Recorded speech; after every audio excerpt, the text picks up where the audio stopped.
Трансляция на YouTube у нас уже началась. Супер. Поэтому, да, все, кто пока еще не подключился к нам в Zoom, они могут увидеть, что происходит за кадром. Супер. Вот. Я предлагаю начинать запускать уже участников, потому что 3 минуты до начала осталось. Добре. Добре. Да? Да. Починаємо.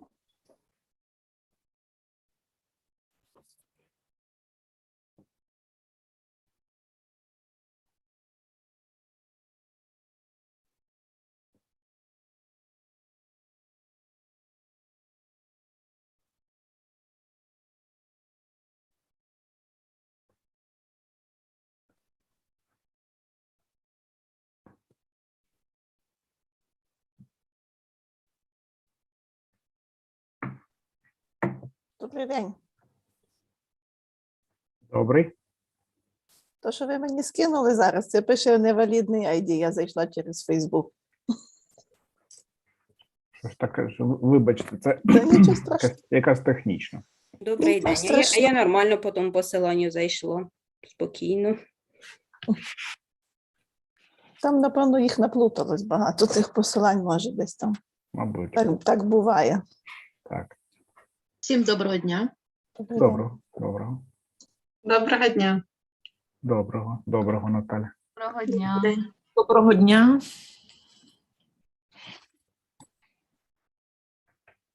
Привіт. Добрий день. Доброго дня. Євгеній, дякую за організацію такого заходу. Можливо, потім буде не вистачить часу. Тому відразу книжка Джудіт Герман просто настольна, але лишилася в Києві. Вона вже в мене 3-я чи 4-та. Я купляю собі, читаю, потім дарю комусь, а потім до мене приходить ще якась від когось. Розумію, в мене також на полиці лежить екземпляр. Я до нього час від часу повертаюсь. У ці часи повертаюсь значно більше. Так, уже Джудіт прийшла. Так, вона тут з нами. Так.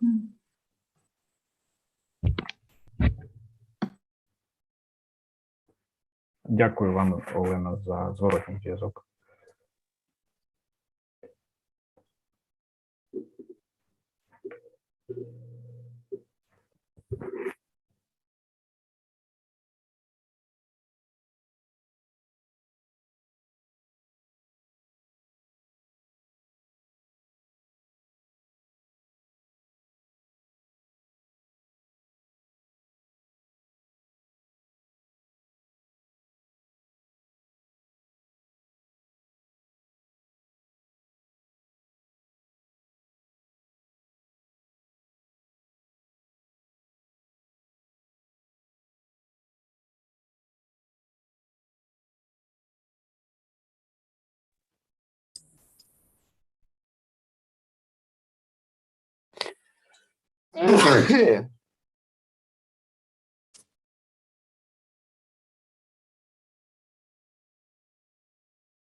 Judith, 1 minute and we will start.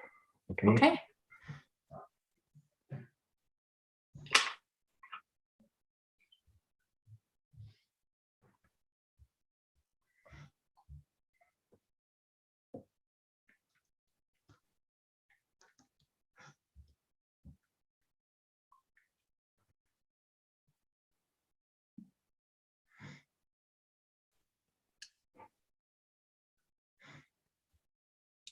Тачку, ти робиш, да?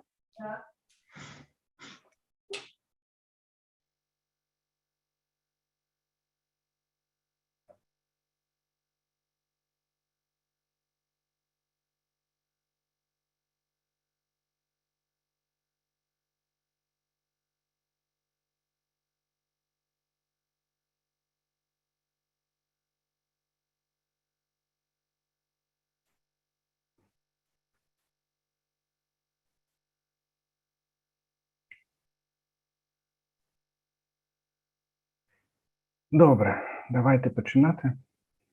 Вже 3 хвилини. Як відбувається наш захід? Я, мабуть, попрошу, щоб першу частину, першу лекцію доктора Джудіт перекладала Оксана. В нас є також перекладач чудовий Софія, яка буде допомагати підстраховувати. І я думаю, що, можливо, другу лекцію можна було б, щоб Софія перекладала. Такий на зараз план, але якщо будуть якісь там питання, будемо імпровізувати. Ось так. Так.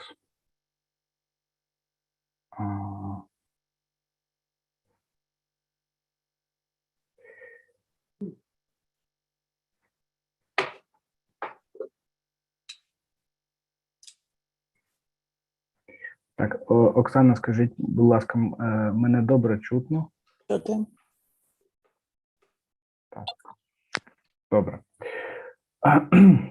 Я зараз зроблю невелику передмову, яку хотів би, щоб ви переклали для доктора Джудіт Герман. Ось, і передамо їй слово та будемо розпочинати. Ну що, шановні колеги, нас з кожною секундою збільшується на цьому вебінарі людей. Та я думаю, що чим більше часу, тим буде більше учасників. Дуже ціную, що ви прийшли саме у час початку вебінару.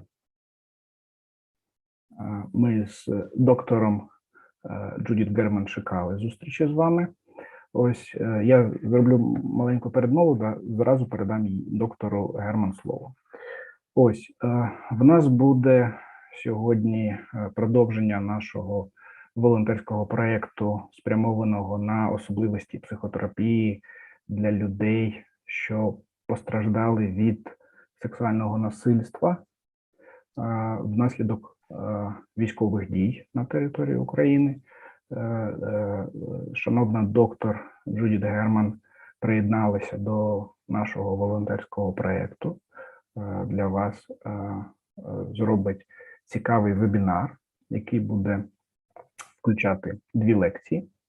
Перша лекція буде спрямована на тлумачення травми сексуального насильства.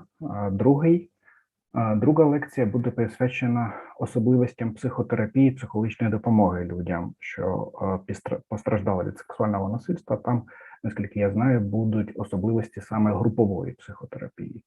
Ось.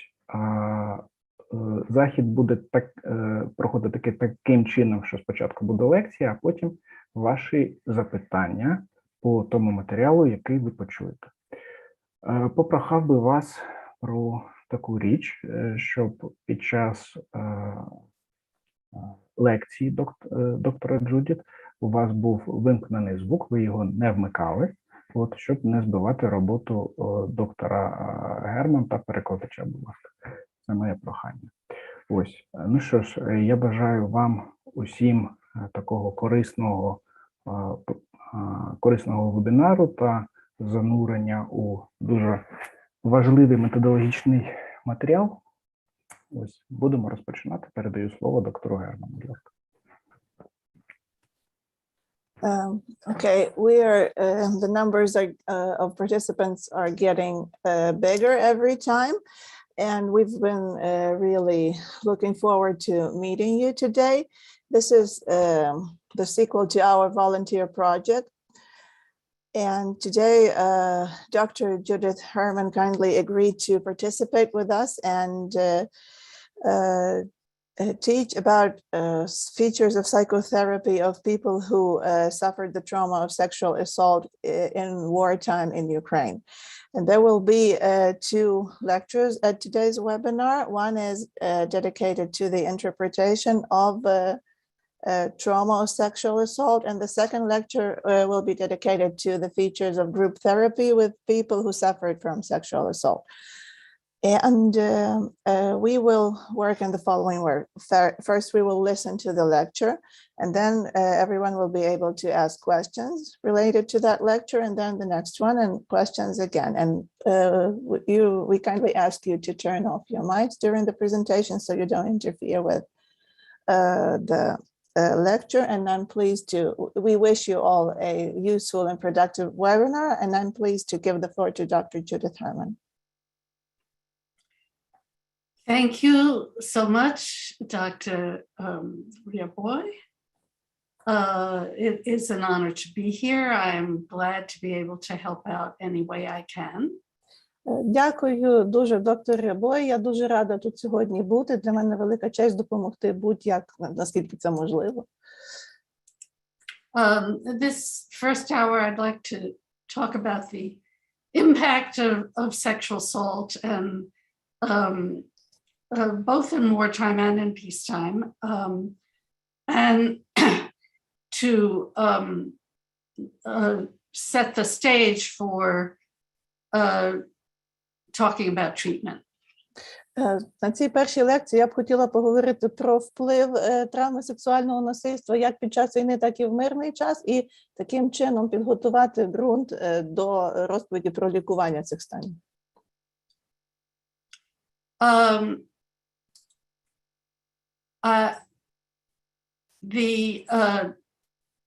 The crime of sexual assault in war has only recently been recognized as a crime against humanity.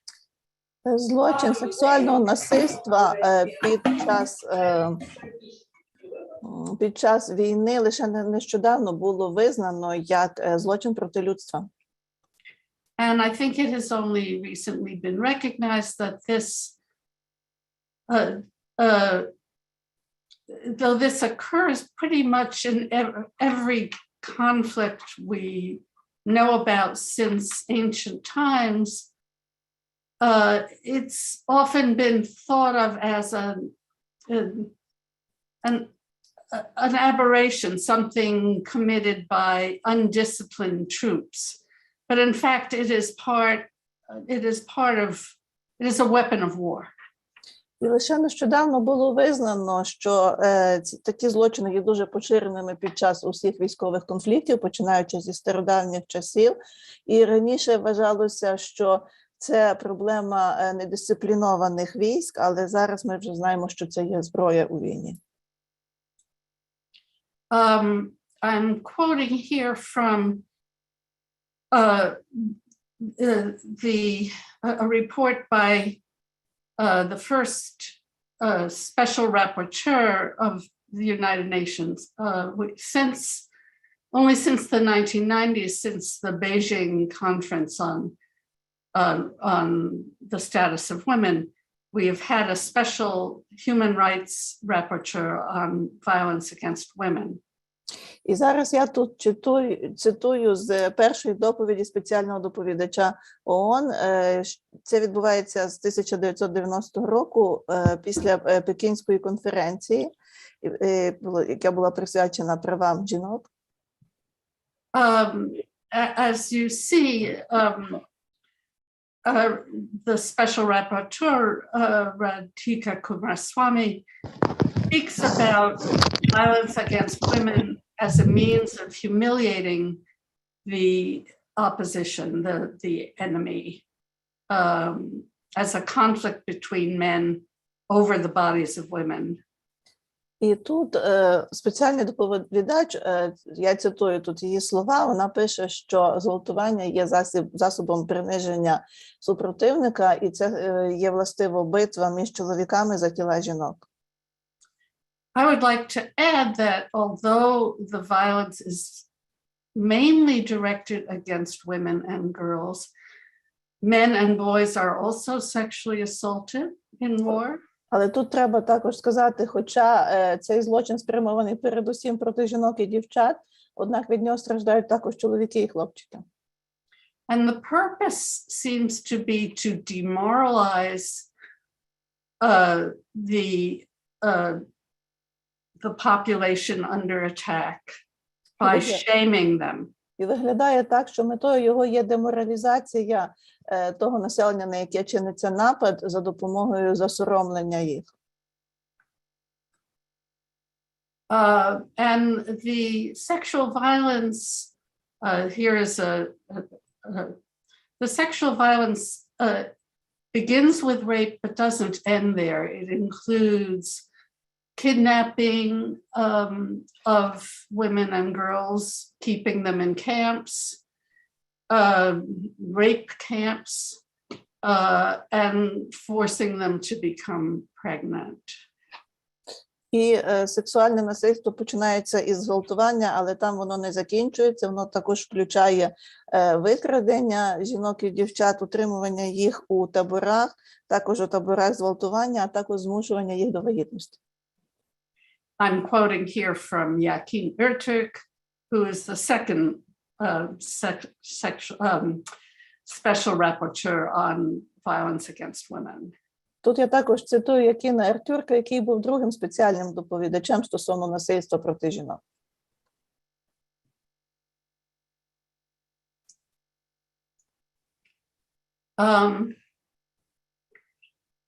The impact on the community that is under attack is made worse by the fact that victims are often shunned.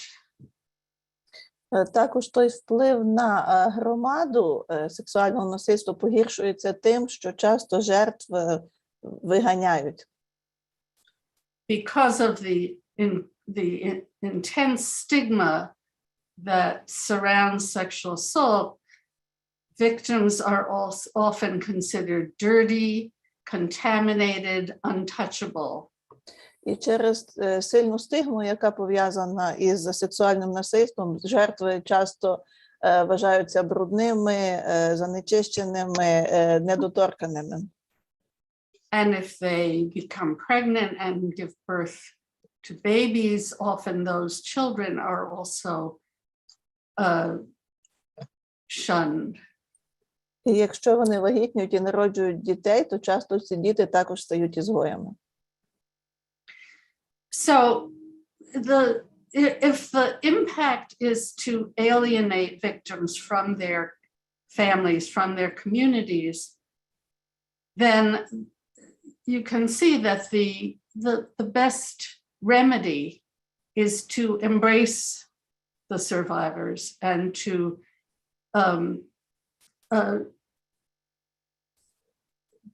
give them enormous support. І тоді ми бачимо, що якщо метою є відчужити жертв від сім'ї і від громади, то найкращим лікуванням буде прийняття їх та надання їм найбільшої підтримки громадою. In the conflict in the former Yugoslavia, for example, I thought it was a very important moment in Bosnia after the war when a prominent imam made a pronouncement that survivors of rape and women who had been kept in the Serbian rape camps and impregnated should be honored and accepted, and their children should be accepted. І під час війни у попередній колишній Югославії Я вважаю, що дуже важливим був виступ видатного імама у Боснії, який проголосив, що жінки, які утримувалися в сербських таборах зґвалтування, повинні бути вшановані і визнані суспільством, і так само їхні діти, які були народжені від цих зґвалтувань.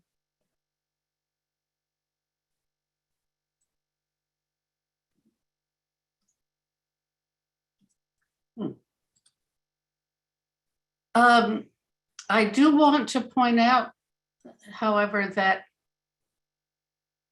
rape is also a major problem in peacetime.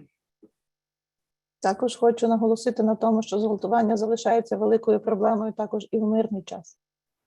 And so when you're dealing with survivors of wartime rape, they may also very well have been sexually assaulted prior to the war.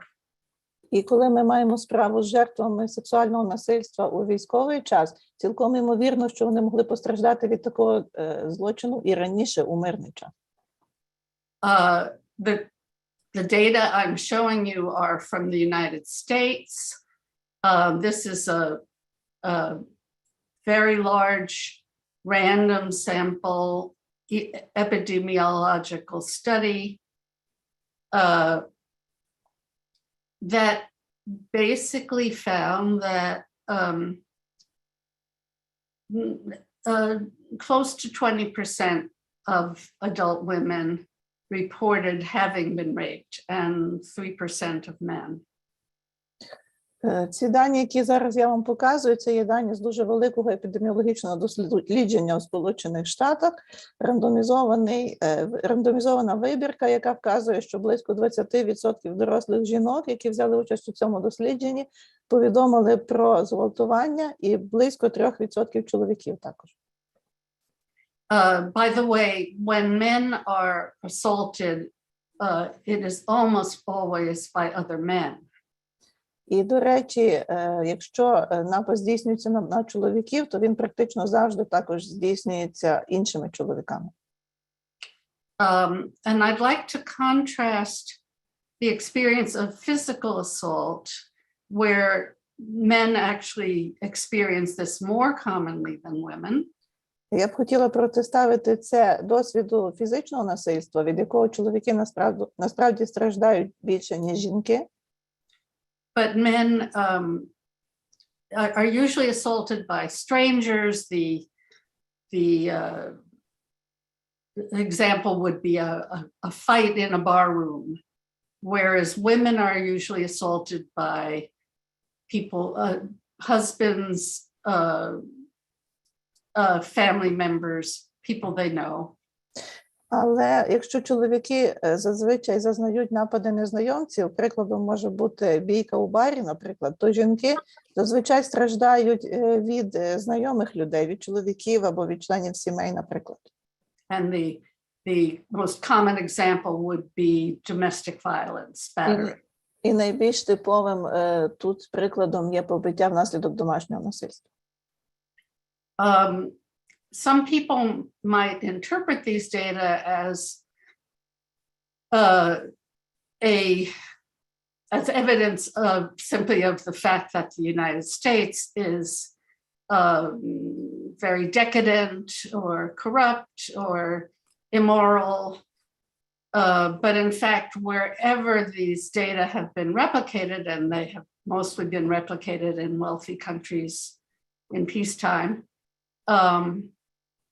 the numbers come out about the same. Можна витлумачити ці дані, скажімо, тим, що Сполучені Штати є країною, де є декаденство, корупція, неморальність, але ці дані були також відтворені в інших багатих країнах у мирний час, і результати були приблизно такими ж.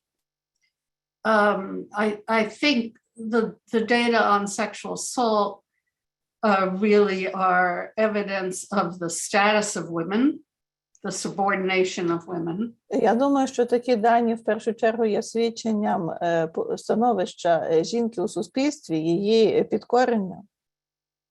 Because in the end, if you want to keep a whole half of the population subordinate, ultimately you have to use violence. Тому що якщо ви хочете тримати половину населення у підкореному стані, рано чи пізно вам доведеться застосувати насильство.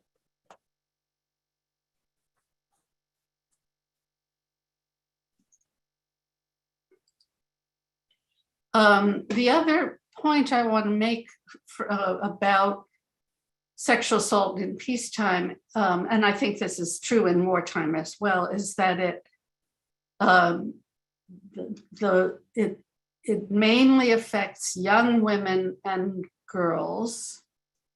As you see in this slide, the great majority of rape victims are 24 years old or younger. Також ще слід сказати на те, що також і в мирний час від сексуального насильства страждають у першу чергу молоді жінки і дівчата, і тут ми бачимо, що більшість жінок в віці 24 років і молодші. And as you see, a third of the women were under 18.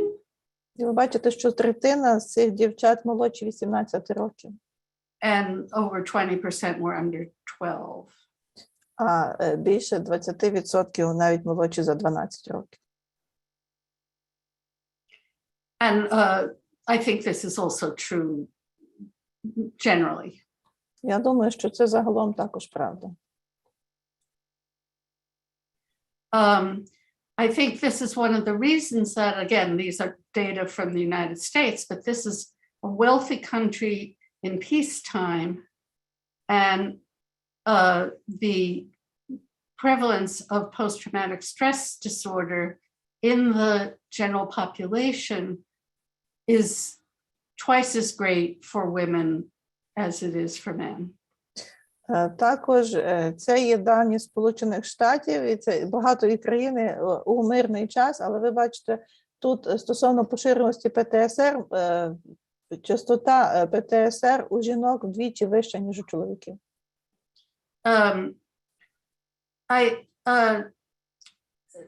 This study also found that sexual assault,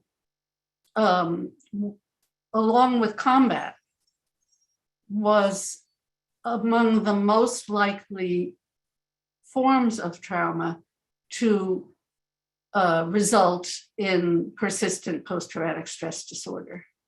Це дослідження також виявило, що сексуальне насильство поєднане із травмою внаслідок війни найбільш ймовірно призводить до виникнення посттравматичного стресового розладу. I think there's a general understanding that post-traumatic stress disorder involves, if you will,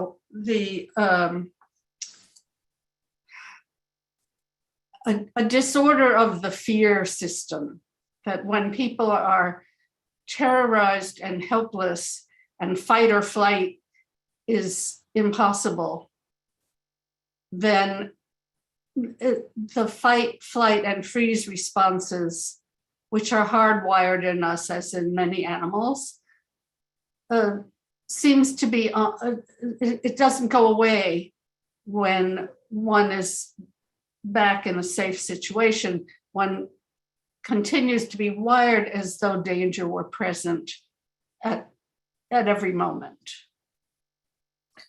Також є загальне розуміння того, що посттравматичний стресовий розлад включає порушення системи страху, коли людина перебуває у стані жаху, у стані безпорадності, коли неможливо ні боротись, ні втікати.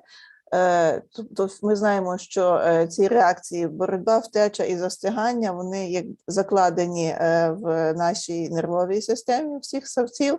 І після того, як дія травматичного чинника припиняється, то ці реакції не залишають нас, а організм продовжує функціонувати так, ніби ми далі знаходимося у небезпеці. I think what's less well understood is that post-traumatic stress disorder is also a shame disorder. And shame, like fear, is a hardwired emotion. It's a social emotion. It's we don't share it with that many animals. We share it with other social animals. If you scold a dog, the dog will bow its head and adopt the posture of shame, eyes down and head down and bowing. If you scold a cat will say, I'll get back to you later. Також, чого є менше розуміння, так це того, що ПТСР – це також розлад пов'язаний із соромом. Це є почуття соціальне, і воно також у нас закладене на рівні нервової системи, але ми не розділяємо його з усіма іншими сорцями, а лише з тими, які є соціальними. Наприклад, якщо ми сваримо собаку, то собака буде соромитися, нагинати, дивитися засоромлено, нагинати голову і так далі. А коли ми, наприклад, хочемо засоромити кота, то кіт каже, ну, побачимось потім. Не дуже виходить це. As you see in this slide, shame, healthy shame regulates social life, including things like boundaries, so that you know, if our boundaries are invaded, we feel shamed. But if people reject us or ostracize us, we also feel shame. І також тут, як ми бачимо, що роль страху також пов'язана, роль сорому пов'язана з нашими межами. Наприклад, якщо хтось порушує наші межі, то ми можемо відчувати сором через це, але також, якщо хтось нас відкидає, відчужує, ми також через це можемо відчувати сором. But besides boundaries, shame also regulates, or people are enormously sensitive to indices of status, of respect, and so if we are made victims, if we are rendered helpless, if we are conquered, if we are subordinated, we feel shame. І також відчуття сорому пов'язане з тим, що люди є дуже чутливі до статусу, чутливі до відчуття поваги, і ми також почуваємо сором, коли ми стаємо жертвами, коли ми є підкорені, коли ми безпорадні. And that is why rape, which is almost a pure expression of dominance, is so shaming to victims. Саме тому зґвалтування, яке є чистим вираженням домінування, так сильно засоромлює жертв. I do want to contrast the normal spectrum of shame, which everyone feels, and I'm sure everyone can remember moments of being ridiculed or of when left out, and those memories are very long-lasting, just as trauma memories are. But the experiences of shyness or embarrassment are part of the normal spectrum of shame. І я тут хочу також протиставити звичний сором супроти катастрофічного сорому. І всі ми, звичайно, можемо пам'ятати, коли ми з нас насміхалися, або коли нас лишали так якби за бортом. І такі спогади теж є тривалі, але і часто такі навіть тривалі, як травматичні спогади, але слід сказати, що такі переживання є частиною норми звичних. Whereas the shame of traumas such as rape is of a much more extreme nature, where people feel just that they are disgusting, defiled. No one is ever going, no one wants to touch them, no one will ever accept them. They don't deserve to, really don't deserve to live. А коли людина переживає зґвалтування, то вона переживає більш екстремальний спектр відчуттів сорому. Вони відчувають огиду до себе, відчувають, що їх споплюжили, що ніхто не хоче їх торкатися, ніхто не хоче їх приймати, і взагалі вони не заслуговують жити.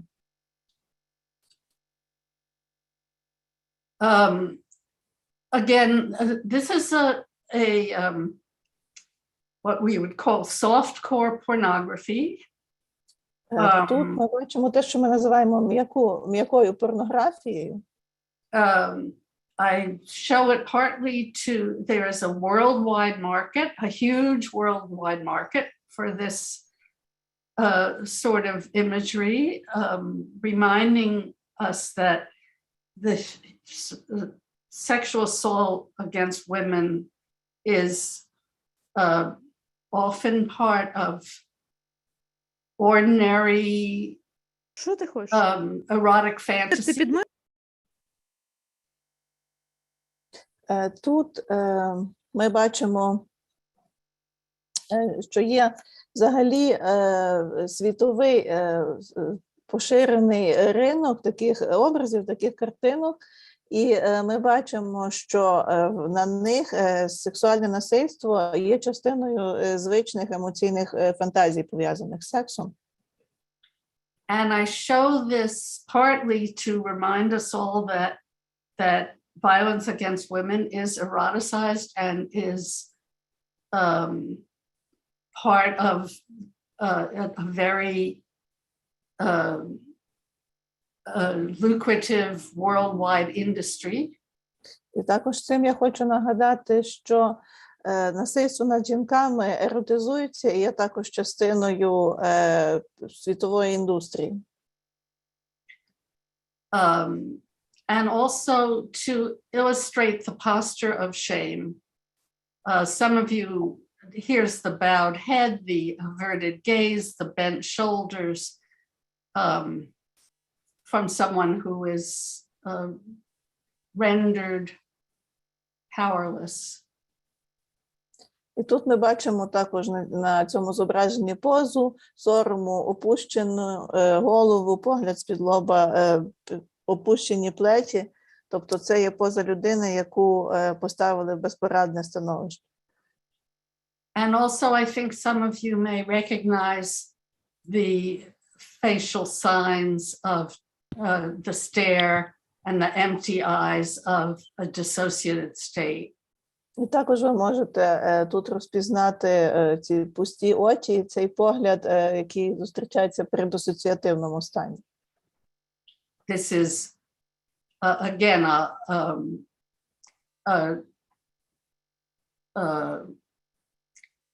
if you will, a persistence of a freeze response or submission response.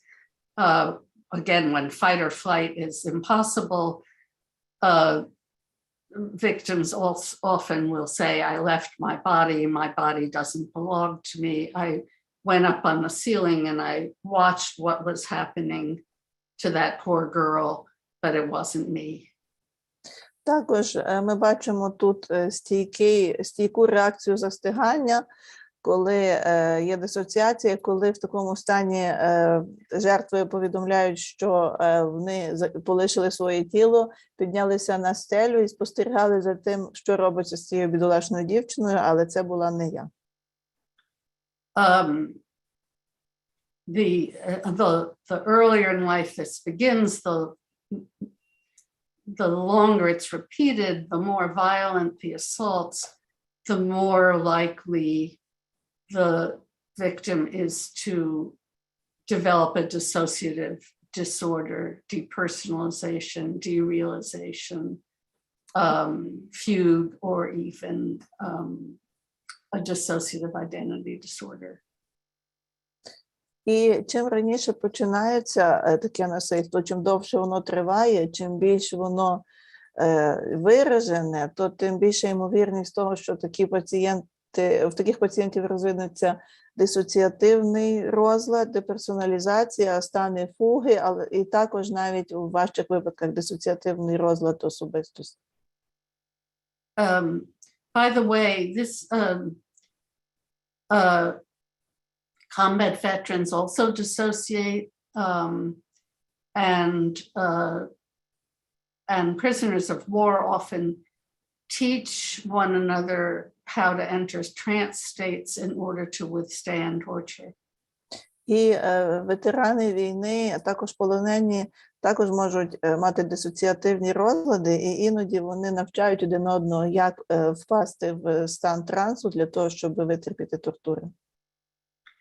So dissociation is adaptive in the moment of trauma, but it becomes maladaptive once people are no longer being subjected to violence.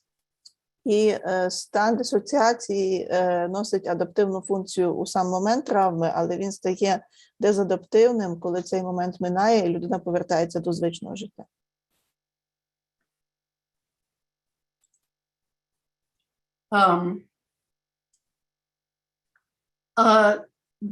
These are data that I'm showing from a study we did at our hospital. I teach at an outpatient psychiatry program called the Victims of Violence Program. We see mainly civilian survivors of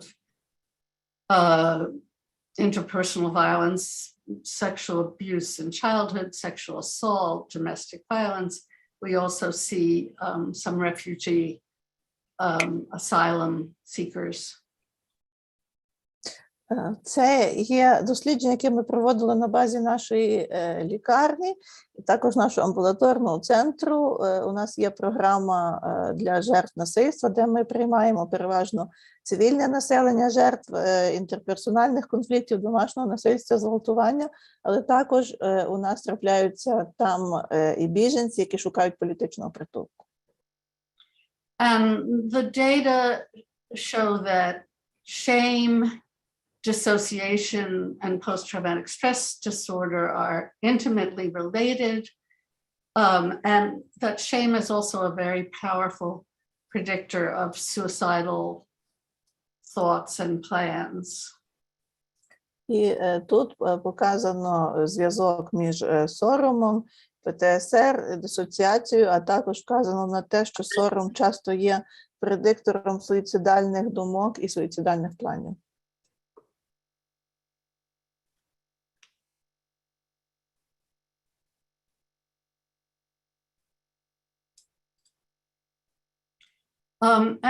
And that is one reason why I do want to emphasize group treatment in particular. We'll talk about this more next hour, as an antidote to shame. Individual therapy is also very helpful. I certainly do want to recommend that as well. But there's a difference between the kind of support you can offer as an individual psychotherapist and the kind of support that peers can offer one another. Також я тут хочу наголосити на важливості групової терапії як антидоту до сорому. Індивідуальна терапія теж, звичайно, допомагає, я її дуже рекомендую, але є різниця між тою підтримкою, яку ви можете надати індивідуально як терапевт, і тою підтримкою, яку можуть надати інші учасники групи на тому рівні. Because the therapy relationship is never going to be a relationship of equality. Just by there can be a very strong therapeutic alliance. It can be a relationship of mutuality. But by virtue of the fact that we are professionals and people in pain are coming to us for help, that cannot be an equal relationship.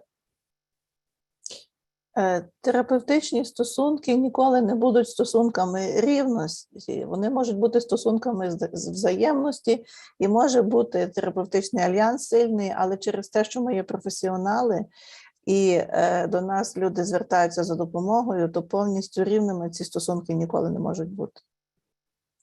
And as professionals, when we show our compassion and our respect and for our patients, and indeed our indignation, our righteous outrage that they have been so cruelly treated, the patients can kind of often, and they often do, sort of push that away at first anyway. So they say, well, you're paid to say that, or that's your job. But deep down, they don't believe that they're worthy of that respect or compassion. Якщо ми у терапії показуємо нашим клієнтам співчуття, виявляємо до них повагу, а також праведну лють через те, що з ними сталося, вони часто можуть відштовхнути це і сказати нам, вам платять за те, щоб ви це говорили, ваша робота так говорити. Але це вони роблять в великій мірі через те, що в глибині душі вони не вірять в те, що вони заслуговують співчуття і такого ставлення. And I think that's the main reason why peer groups, support groups, can be so efficacious in sort of counteracting that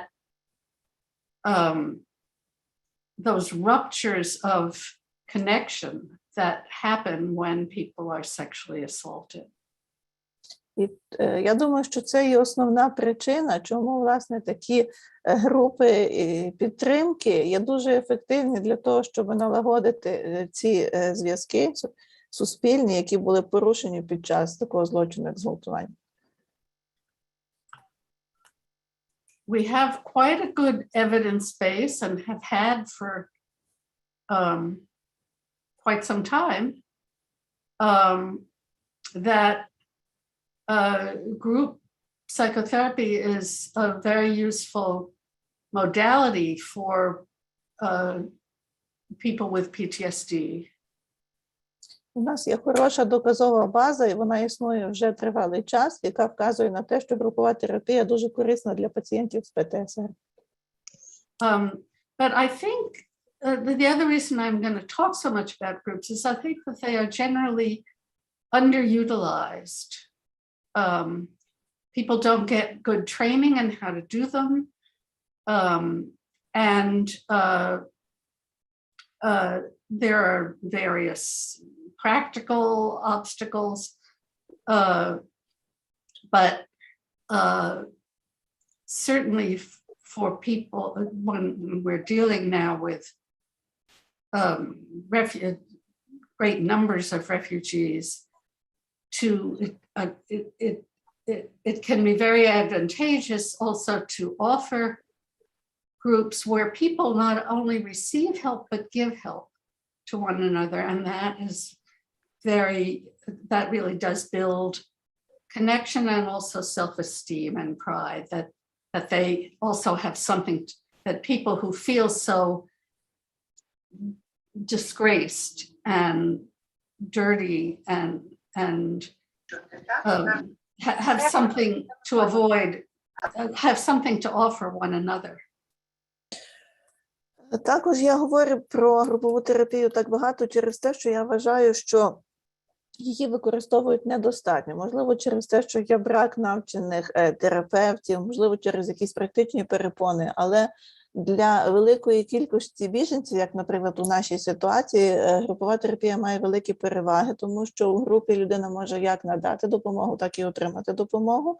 І така терапія допомагає побудувати міжособистісні зв'язки і допомагає у зростанні самооцінки і відчуття гордості у тих людей, які були настільки зневажені і почували себе брудними і збезчещеними.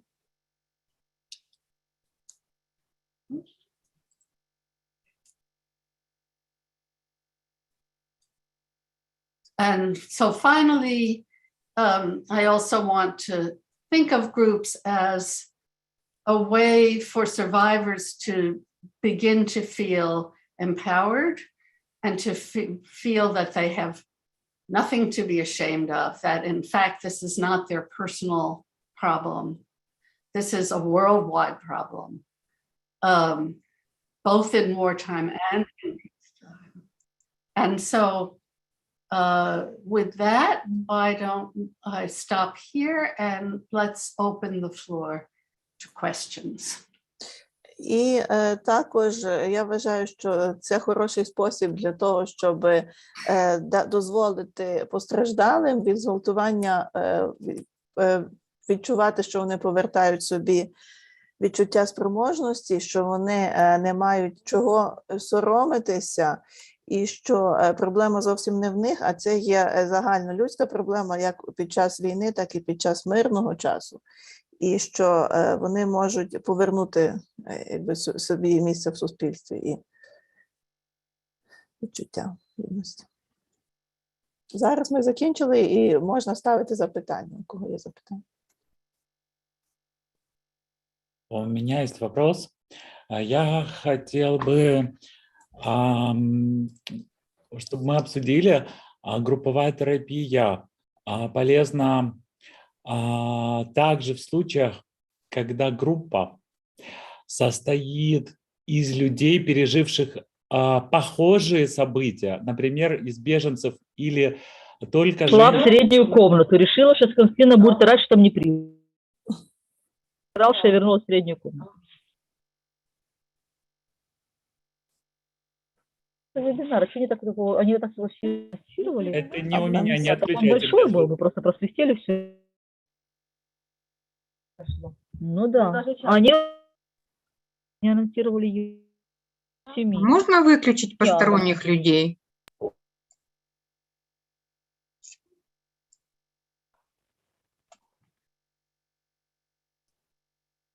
Так, вроде тихо. Ну, в общем, я задал свой вопрос. Если кратко, группа может быть состоять из людей, переживших похожие события, или желательно, чтобы это была группа из людей, которые переживали различный опыт, ну, то есть такая, которая собирается не на основании пережитых тяжелых событий. I would like to ask a question about group therapy. Which model do you think is more useful? If the group is composed of people who've had a similar experience, for example, traumatic experience, or is it more useful when people have various experience and not necessarily traumatic? Yes, that's an important question, and we'll talk more about that in the next hour. For trauma survivors who feel so ashamed, I think the first step is really to put survivors together. Later in recovery, one can mix people of different backgrounds, but for early recovery, and most of the people you will be seeing are very early in their recovery, really just coming out of a crisis intervention stage. We do homogeneous groups, women's groups, men's groups, and all survivors groups. Це важливе запитання, я більше про нього говоритиму в наступній лекції, але якщо це є травма, яка пов'язана з відчуттям сорому, то тут важливо всіх постраждалих зводити разом, Пізніше вже, тобто це є ті постраждалі, які лише починають своє видуження, які лише зараз пройшли кризові інтервенції, і тоді краще робити групи гомогенні, коли є, наприклад, разом одні чоловіки або одні жінки постраждали від подібного, скажімо, насильства. Пізніше вже на наступних стадіях можна вже змішувати групи, робити їх більш гетерогенні. Спасибо. Thank you. Доброго дня. Я хочу... Ваше питання, будь ласка. Дякую. Доброго дня. Я хочу подякувати за чудову лекцію та задати питання. Дивіться, якщо, як ви сказали на самому початку лекції, зґвалтування військовими – це є інструмент військових дій, наскільки розповіді про ці злочини у публічному просторі, насамперед у соціальних медіа, у засобах масової інформації, є продовженням таких дій? Наскільки вони є інструментами інформаційно-психологічних операцій ворога? Дякую. Thank you for your lecture. I would like to ask about rape and wartime. You said at the beginning of your lecture that rape is an instrument of war. And could you please say how, if we can consider the stories about such sexual assaults in media and in social network, can this be considered a continuation of such psychological military operations? If I understand the question correctly, can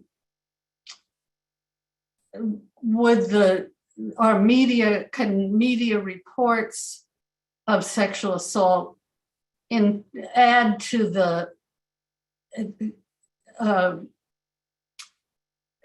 intimidation or humiliation of the population? Тобто ви маєте на увазі, якщо я правильно зрозуміла, чи повідомлення у засобах масової інформації в соцмережах, чи вони можуть доповнювати до цього залякування і приниження, так? А також повідомлення колег, які вони роблять в власних інтерв'ю або в постах в соціальних мережах. Наших колег-психотерапевтів? Так, саме так. I also mean the reports of our colleagues, psychotherapists, about such information that they have, maybe the participants, the survivors they worked with, if they post about these things on media, in social media or in mass media. Can that add to intimidation and humiliation? Well, if perpetrators boast about their assaults, of course, that can be intimidating. But if survivors speak out, and if the community supports survivors, that can be actually a very effective form of resistance. That's why I'm showing this poster here, which says,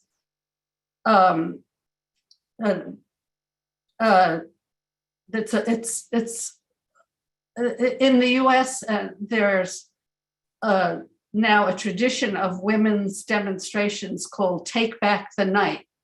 And they're about women getting together and saying, we are not to blame, we are not ashamed, this is your problem. This is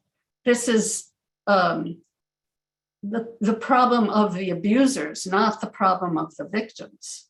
And the society needs to hold the abusers accountable and blame them and shame them, not the victims. Ну, якщо, наприклад, це кривдники і злочинці хваляться своїми злочинами, тоді так, це може додавати до цього приниження і залякування, але якщо про це говорять самі постраждалі, коли про це говорять професіонали, і коли це говориться для того, щоб не засоромити, а для того, щоб підтримати, і вказати на ці злочини і засудити їх, то тоді це може бути дуже ефективним способом опору. І тому я тут помістила цей постер на цьому слайді, який означає, це є така програма «Забереніть», який ми тут у Сполучених Штатах впроваджуємо, коли жертви виступають і кажуть, що ми є невинні у тому, що з нами сталося, нам не має бути соромно за те, що з нами сталося. Проблема полягає у кривдниках, у гвалтівниках, і суспільство саме повинно їх засудити і притягти до відповідальності.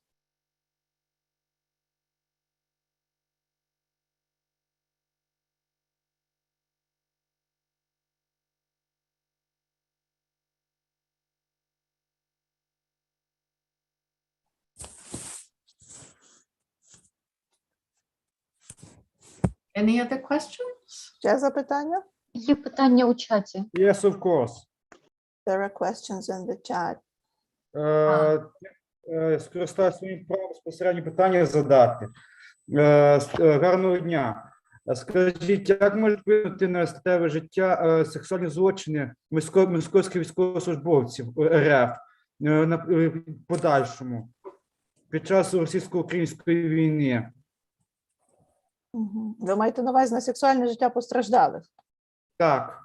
Тобто в період окупації буде зґвалтування, і то багаторазово, як може це вплинути на подальшому на їхнє життя? Okay, thank you. I would like to ask about the impact that the rapes of Russian soldiers on the sexual lives of the victims, of the survivors of rapes.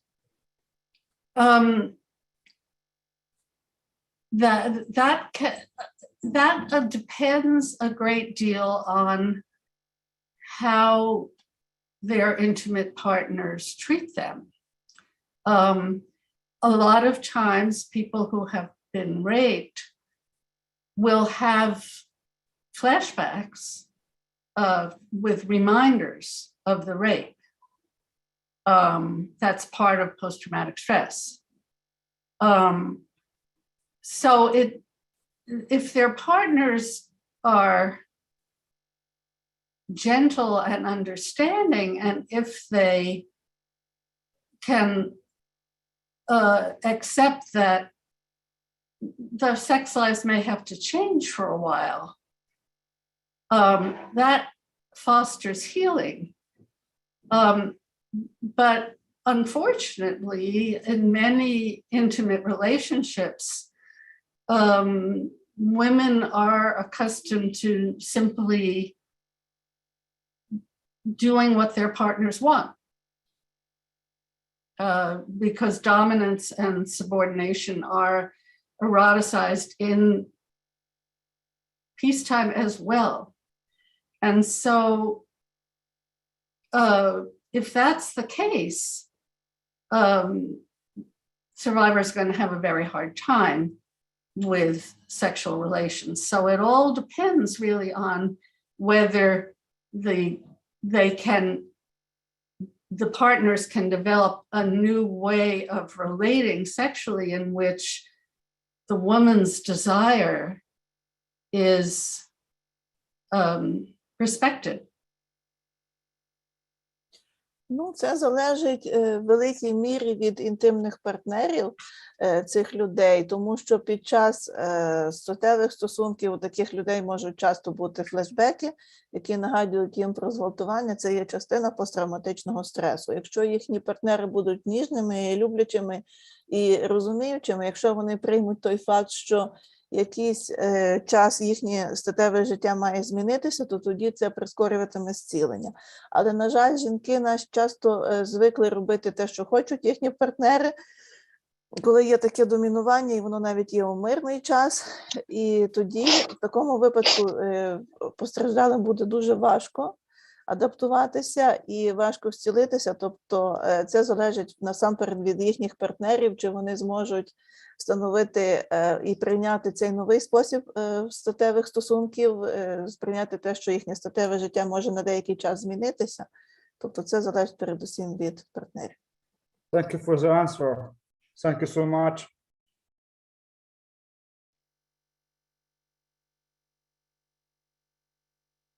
Тетяна, поставте, будь ласка, питання. Я хочу запитати, чи є затверджені схеми роботи з жертвами сексуального насильства? Якщо є, як можна їх отримати? Ви маєте на увазі психотерапевтичні? Так, так. Угу. Are there any standard protocols of working therapeutically with rape victims? And if there are, how can we get hold of them?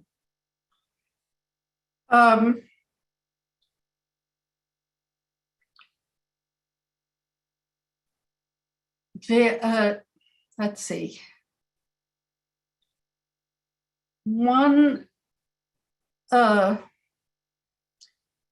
One possibility that I don't know of specific protocols just for rape, but for example, one of the, and we'll talk about this more next hour, for early recovery, we have a group model called the Trauma Information Group. And we have worksheets for that group that people read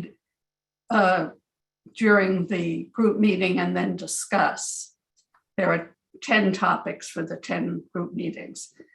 And there is also homework that people can take home and do if they want.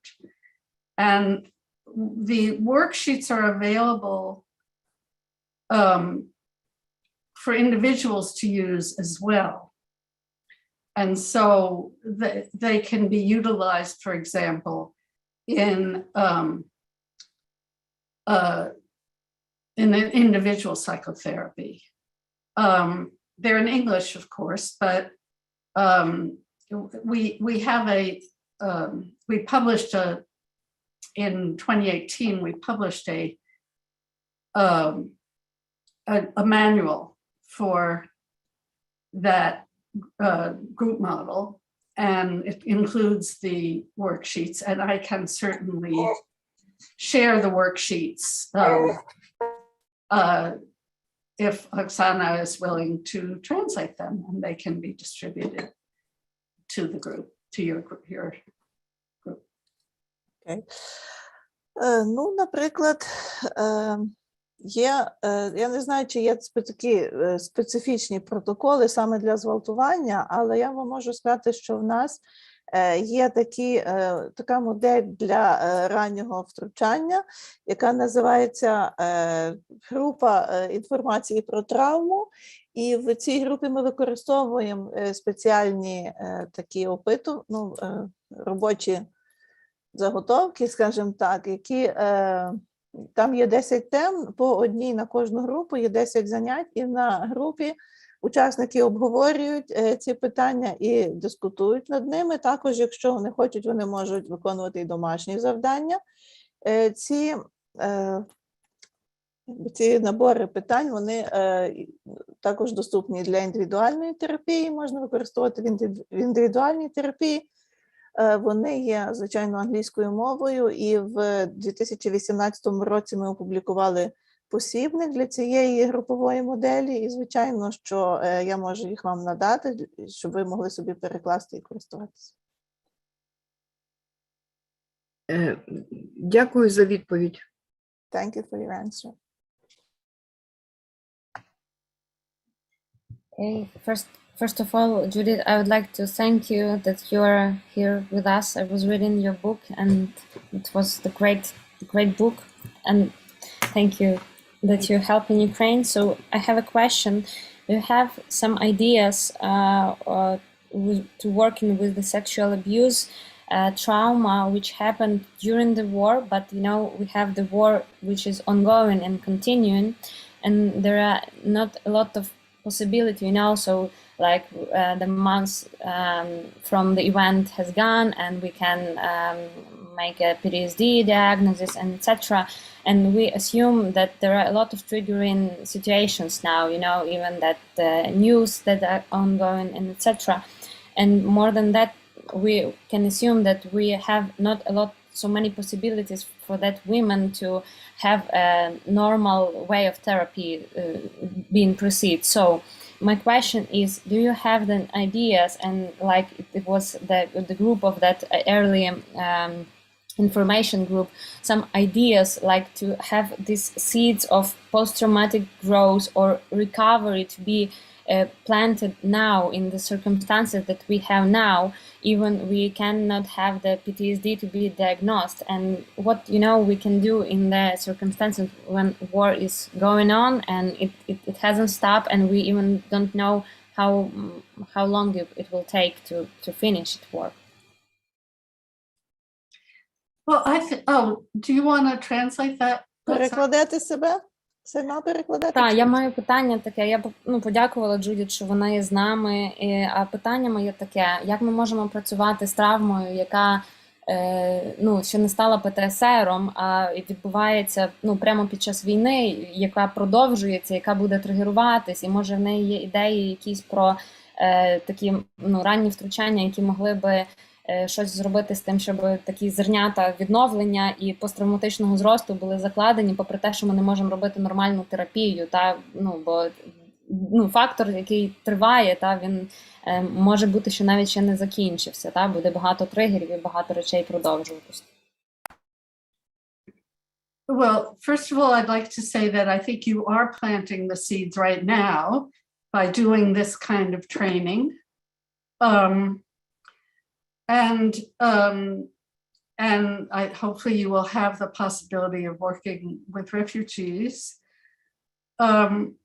But also, I think the media have a role, and professionals have a role now in raising awareness and doing the kinds of things that the imam did in Bosnia, saying the victims are not to blame and the victims should be honored and embraced. I noticed that in the news I've been reading that there is a human rights official in the government in Ukraine. She is collecting evidence about this kind of war crime, but it seems that her orientation is very legal about finding out exactly who did it and how to prosecute them eventually. I also think that there's an opportunity there for professionals to join with people like that and to educate the public about how to welcome and respect and embrace survivors. Я гадаю, що ви вже садите ці зерна посттравматичного зросту за допомогою цих тренінгів, які ви проводите. Я сподіваюся, що у вас у майбутньому буде більше можливості роботи з біженцями, і також тут важливе є повідомлення і збільшення поінформованості суспільства. Це потрібно робити те, що цей імам зробив у Боснії, і сказати про те, що жертв постраждалих потрібно вшанувати і прийняти. Також я знаю з нашої преси, що у вас є омбудсменка, омбудсвумен в Україні, в уряді, і що вона зараз також займається збором усіх доказів злочинів, які відбулися. І вона більш орієнтована є в юридичній площині, але також тут є можливість для професіоналів, які би мали проводити освітню роботу з громадськістю і пояснювати їм, як потрібно приймати і вшановувати постраждалих від цього насильства внаслідок військових злочинів. У мене ще є одне питання. Якщо брати по психотипах, які найбільші психотипи схильні бути гвалтівниками і які бути жертвами по психотипах, які найбільше? Лічко, Леонгар та інші типології мене цікавлять. Які найбільше схильні бути хто гвалтівниками, хто жертвами зґвалтувань, тобто віктими, агресори, ось в чому суть мого питання полягає. Вибачте, я можу трошки тут втрутитися, але я думаю, що це не дуже коректно питати про психотип жертви, тому що це є, по-перше, якби стигматизація, і вона може, якби, скажімо так, реагувати неправильно на це, тому що це є віктивна поведінка, це є викреслене поняття. Може, я спитаю просто про, could you please tell us about the psychotypes of these people who are likely to become perpetrators in the future? That is a very hard question. Це дуже складне запитання. We don't know is the short answer, because most perpetrators don't volunteer to be studied. And the only people we get to study are the ones who have been caught, and that is maybe less than 5%. So it's not a representative group. But what I would like to say is that when there have been a few studies of sexual perpetrators who have not been caught in the community, and what is clear is that most of them do not qualify for any psychiatric diagnosis. And so we don't have, this is what Hannah Arendt calls the banality of evil. And I'd also like to say that there's a persistent idea in both among professionals and in the general public that victims are going to become perpetrators. And that is not true. Victims of childhood abuse, sexual abuse have been studied prospectively for 30 years in a number of studies. Most of them do not abuse children. Most of them do not become violent towards others. There is a somewhat higher risk, especially for boys, but the majority of victims do not become perpetrators. Ну, це дуже є складне запитання, і на нього немає короткої відповіді, тому що ми не маємо фактично можливості досліджувати цих злочинців, цих кривдників через те, що вони самі не зголошуються для дослідження, і ми можемо мати справу лише з впійманими, а це є менш ніж 5% тих, що чинять ці злочини, і ця вибірка не є репрезентативною. Були, правда, дослідження у популяції, дослідження тих, які не були впійманими, і практично вони не підпадають під жодний психіатричний діагноз, не виконують тих критерій, які необхідні для психіатричного діагнозу. Це є те, що Ганна Аренд називала банальністю зла. І є також така стійка думка про те, що жертви часом самі стають кривдниками, і ця думка не підтверджується. Вже було проведено 30 років перспективних досліджень, і більшість з постраждалих від насильства самі не стають насильниками, не виявляють насильства над дітьми, хоча трошки ризик такого існує, він трошки вищий у хлопчиків. Thank you for the answer. Okay, why don't we take a break at this point? I'm sure there are more questions, but I do need to switch the PowerPoint slides, and I also apparently I need to feed my cat who is trying to come onto the desk. So I will be back in 15 minutes. Можемо зробити зараз перерву на 15 хвилин. Я впевнена, що будуть ще запитання, але мені треба тут поміняти презентацію і погодувати кицьку, яка вже тут хотіла залізти на стіл мені. Так що за 15 хвилин я повернуся. Добре? Ми не виходимо, да? Просто. Ми залишаємося усі так.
Ну,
Я б хотіла ще задати питання, можна? Наразі ще не можна. Зараз буде продовження лекційної частини, і наприкінці лекції буде ще хвилин 20 на додаткові питання, ви зможете поставити. Я писала у чаті, але... Я розумію, у нас, на жаль, обмежений час, і і Жудіт відповідає на ті питання, на які зараз встигає. Зараз у нас вже йде лекційна частина.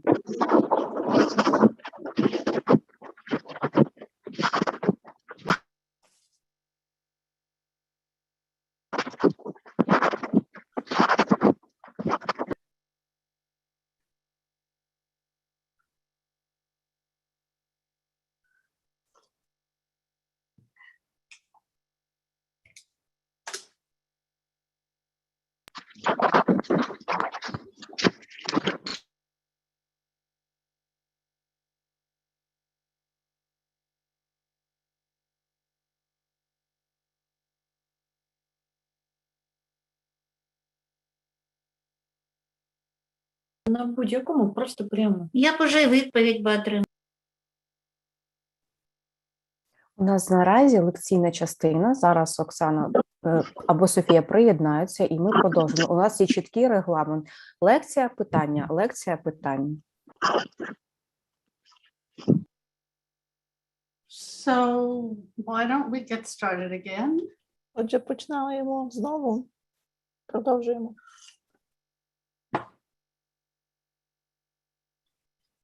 So in this hour, I want to introduce the idea that recovery from trauma happens in stages. And that doesn't mean that it's a sort of a stage one, it finishes, and then you have stage two, and then you have stage three, like you march from one to the next in any particular time frame, or it's not rigid, but there's a focus to early recovery, and then to the middle part, and then to the final stage. And particularly with people who are in crisis, who have had recent trauma, you want to start at the beginning. And so why don't we do that?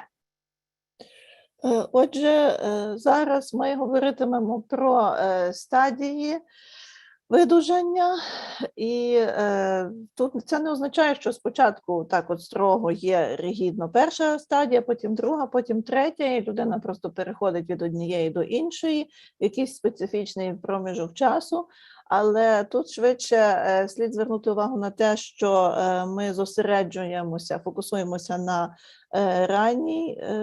на ранніх етапах видужання, пізніше на середніх і пізніше на пізніх, і від цього залежить, і в даному випадку ми б тут зосередилися на тих, хто мав нещодавню травму, нещодавні якісь кризові стани. I'd like to start by quoting from a book by a rape survivor about rape. І зараз я б хотіла почати з цитати про зґвалтування із книги, написаної і постраждалою від зґвалтування. I first met Sohaila Abdullahi when more than 30 years ago, when she was a student, and when she also worked a volunteer at our local rape crisis center. Я вперше познайомилася з Согалією Абдуллалі більше 30 років тому, коли вона була студенткою і також була волонтеркою у нашому центрі зґвалтувань. She was originally from Mumbai in India. She had been visiting family there and went for a walk with another student, a male friend, and they were attacked by a gang who raped her as punishment for being out with a male, being seen with a boy who was not her relative. І колись вона взагалі походить з Мумбаї, і вона відвідувала своїх родичів, і там прогулювалася з іншим студентом чоловічої статі, і на них напала банда і зґвалтувала її як покарання за те, що вона перебувала в товаристві чоловіка, який не був її родичем. Afterwards, she got back to her family.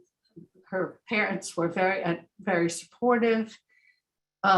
When she came back to the US, she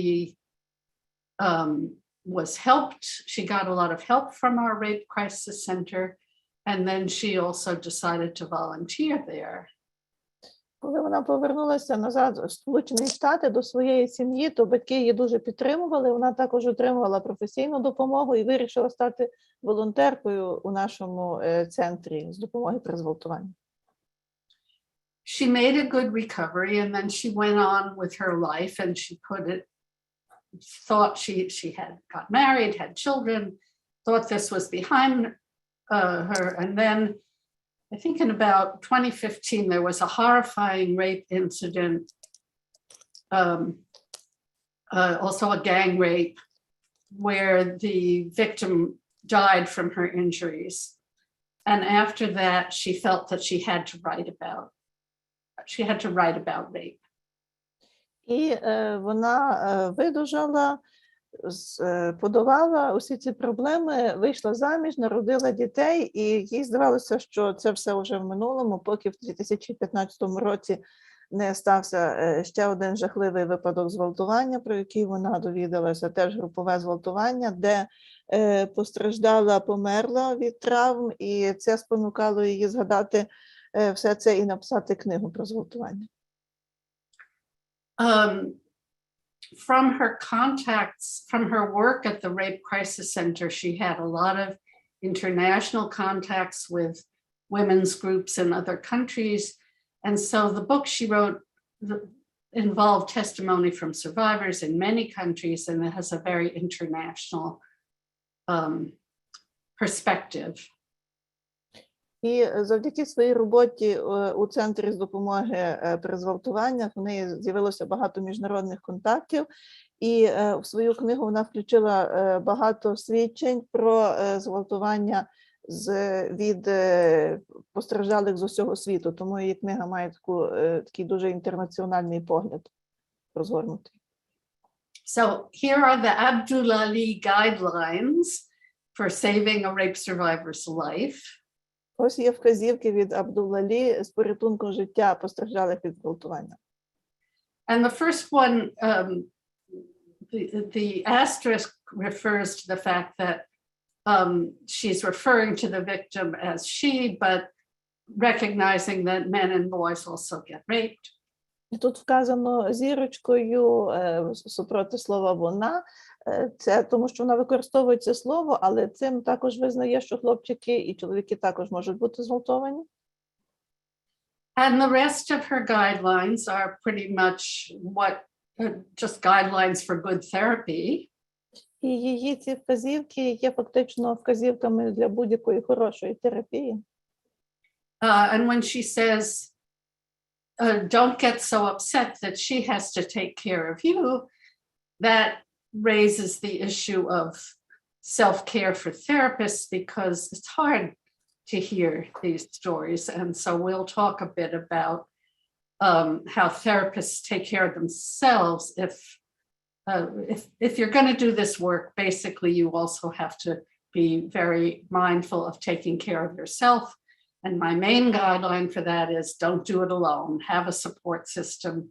Have colleagues that or friends that you can talk about this what you hear with, because no matter how long you do this work, and I've done this for a long time, you think you've heard everything, and then somebody will tell you some horrible story that you couldn't even imagine one human being would do to another human being. And so you need to take care of yourself.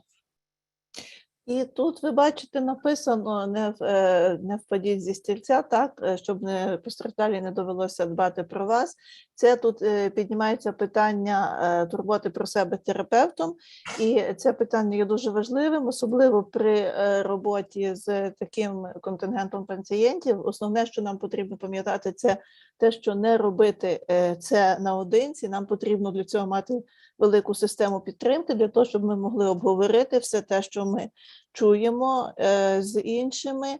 І є таке відчуття, що коли ви довго працюєте в цій сфері, а я працювала в ній дуже довго, і у вас же є відчуття, що ви чули вже все, а тут раптом приходить хтось і розказує вам такий жах, що взагалі ви собі не могли уявити, як одна людина може так вчинити з іншою. Тобто питання турботи про себе для таких психотерапевтів є одним з найважливіших. And I believe my colleague, the psychiatrist Annabelle Ruth from Germany, is also planning to do a workshop on this topic. І мені здається, що моя колега-терапевт Аннабель Рут з Німеччини також планує провести семінар, присвячений цій темі. That is self-care for therapists. Темі піклування про себе терапевтом. This is a study that was done a long time ago here in Boston of rape victims who were seen at a hospital emergency room. And they did follow-ups 4 years later to see how survivors were doing. And the good news was that the majority of survivors had made pretty good recoveries in terms of their post-traumatic symptoms, in terms of their relationships, and so on. But the best predictors of good recovery were, first of all, being some form of mastery, action, empowerment. It didn't need to be any specific action, but in the aftermath of the rape, women who did something to protect themselves did well.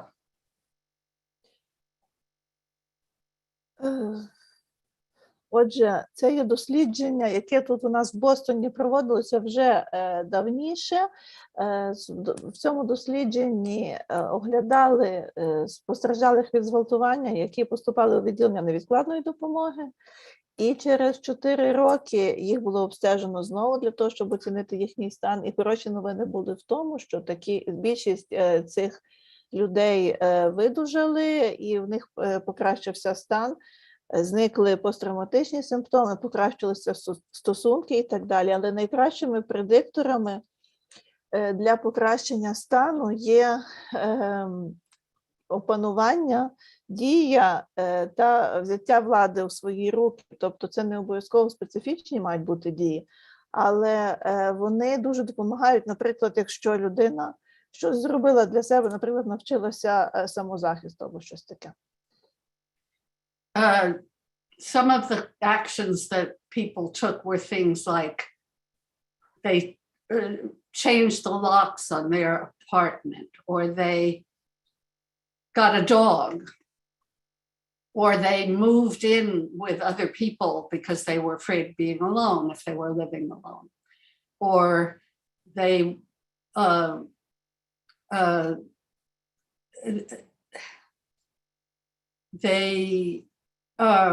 took a self-defense class. The main thing was that they did something so they didn't feel helpless.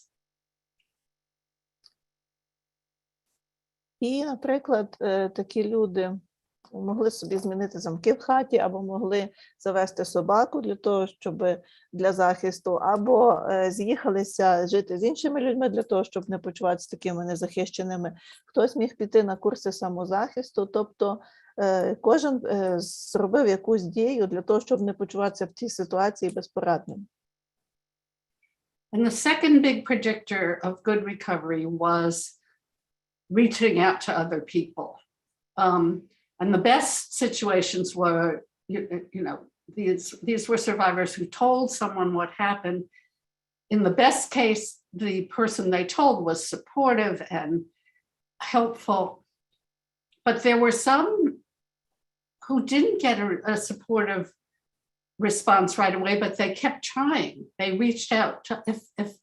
If the first person they told wasn't helpful, they reached out again to someone else until they found support. І також такі люди зверталися за підтримкою до інших людей, розповідали їм про те, що сталося, і кому пощастило найбільше, то тих відразу підтримали, але навіть ті, кого не відразу підтримали, продовжували пробувати і звертались тоді до інших людей, аж поки не отримали ту підтримку, якої вони шукали. And there were about 10% of the patients who really 4 years later had made remarkable recoveries. And these were people who by and large had developed what the psychiatrist Robert J. Lifton calls a survivor mission. Але 10% цих людей через 4 роки пройшли через надзвичайний процес видужання. І це ті люди, які провели те, що Роберт Джей Ліфтон називав місією того, хто вижив. And these were people who said things like, I never realized that rape was so common and it happened to so many people. And maybe if I can do something to help one other survivor or prevent one other person from getting raped, maybe it won't have been in vain, that they made meaning out of their trauma by making it a gift. They transformed its meaning by making it a gift to others.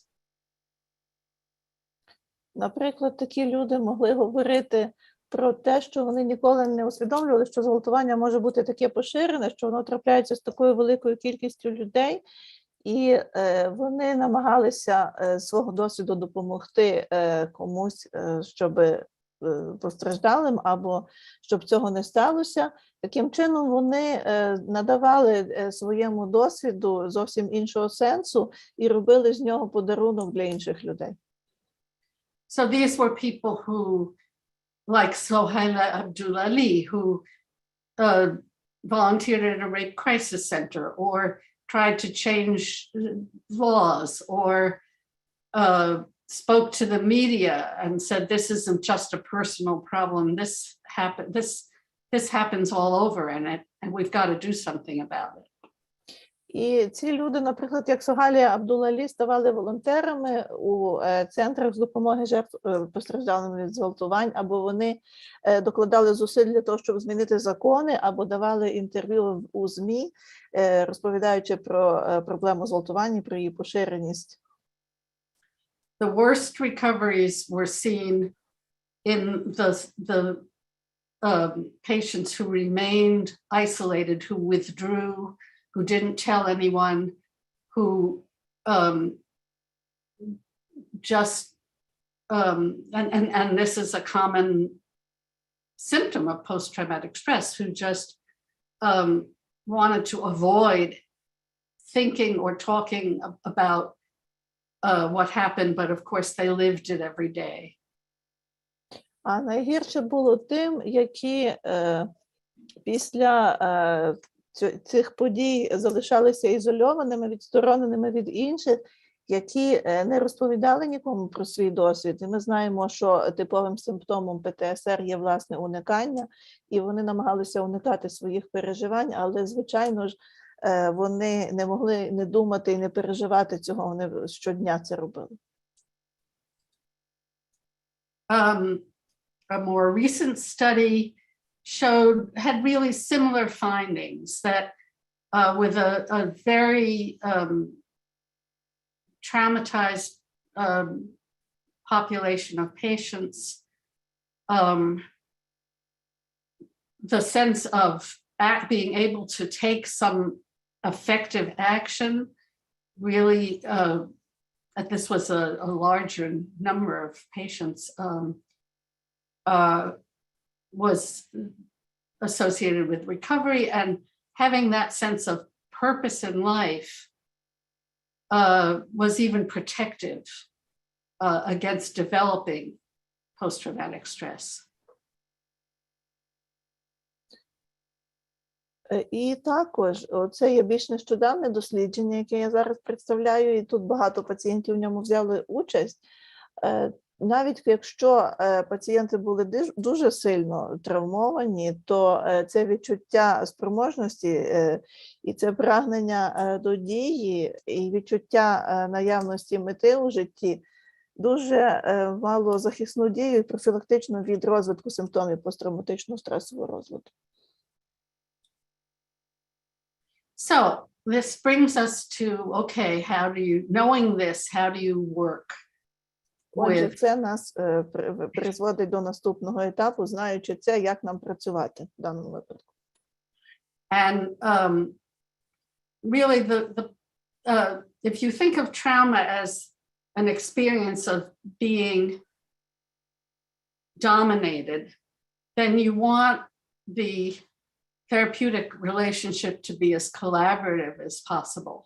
Якщо ми думаємо про травму як про досвід, коли над постраждалим домінували, то ми хочемо, щоб наші терапевтичні стосунки мали в собі якомога більше співпраці. And because people have been terrorized and victimized, the first job, the first task of therapy is to establish safety. І тому, якщо ці люди були жертвами терору, то першим етапом у нас є встановлення безпечного середовища. So safety is the focus of the first stage of recovery. Отже, безпека – це є основний фокус першої стадії видужання. And that means focusing on the present. It doesn't mean we don't talk about what happened, we do, but we don't go into depth at all the details, that's for the second stage of recovery. Mainly we talk about the present, how the person is feeling and how the person can take care of herself or himself in the present. І на цій стадії ми зосереджуємося на теперішньому і на безпеці у теперішньому часі. Це не означає, що ми зовсім не говоримо про минуле, але ми просто не заглиблюємося у нього у дуже великих подробицях, тому що цю роботу ми залишаємо для нашої другої фази, а на першій фазі ми зосереджуємося на тому, наскільки безпечно, наскільки комфортно людина почувається в даний час. Because empowerment is the engine of recovery. We see the patients as in charge of their recovery. It's their life. Our role is to be a witness, to be an ally, to be a consultant, but we're not rescuers. And that's also not just for the sake of the patient, but for our own sake. І в цих стосунках основним двигуном видужання є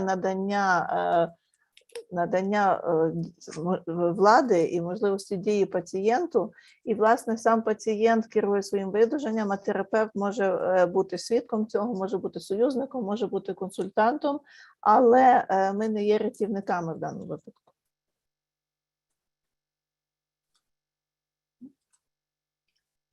Now, when when people have been victimized and dominated, they may feel helpless and lose their sense of agency, and they may think that the only possible types of relationship are to be a victim, to be a perpetrator, or to be a bystander who's either going to rescue them or going to shun them or avoid them, or a bystander who doesn't care. And that if you care, you will take charge. But it's our job to name that and to say that no, in fact, the victim has power, and the victim is going to be in charge of her recovery, and we're going to help. І таким чином, якщо людина потрапляла у ситуацію травми, де над нею панували, і вона тоді почувалася безпорадною і втрачала власне відчуття здатності до дії і власну владу над обставинами, і тоді їй здавалося, що є лише ось така можлива модель поведінки, коли є кривдник, коли є жертва і коли є свідок, який може бути або рятівником, і допомогти взятися до дії і врятувати її, може бути байдужим спостерігачем, а може бути навпаки співучасником, коли засуджувати і проганяти жертву.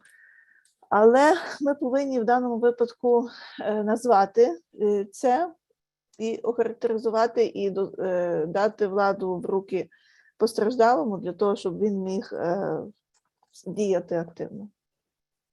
And we explain that if we're the rescuers, that means the victim is still helpless, powerless, and that's not going to really help.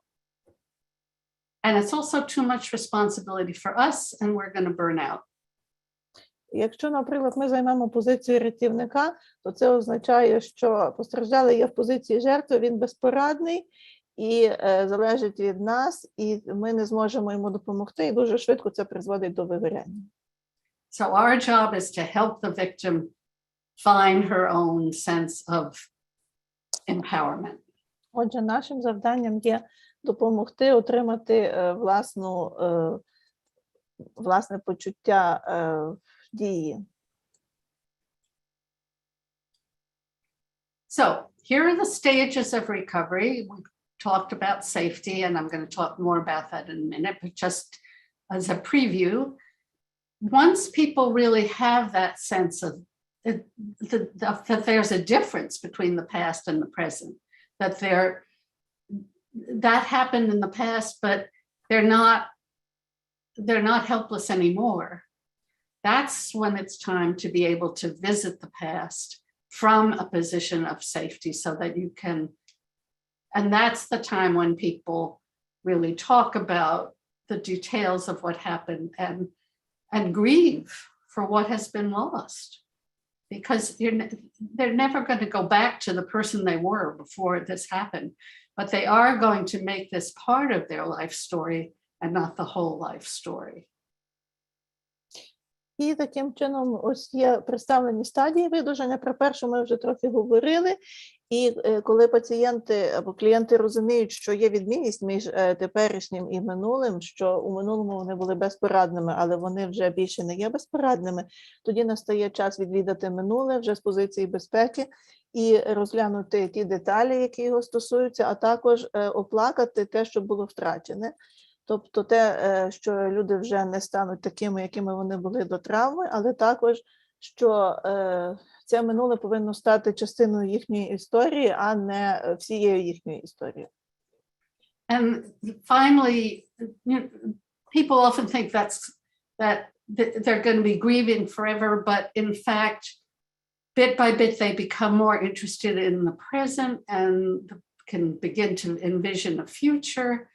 And it's that point when social action becomes possible, and the survivor mission. And also there was a question the last hour about mixed groups, that's when people can participate in groups with people who aren't trauma survivors, and because there's all kinds of terrible things that happen to people, and there's more sense of commonality, whereas in the first and second stages, there's often a feeling that only another trauma survivor can understand what I've been through.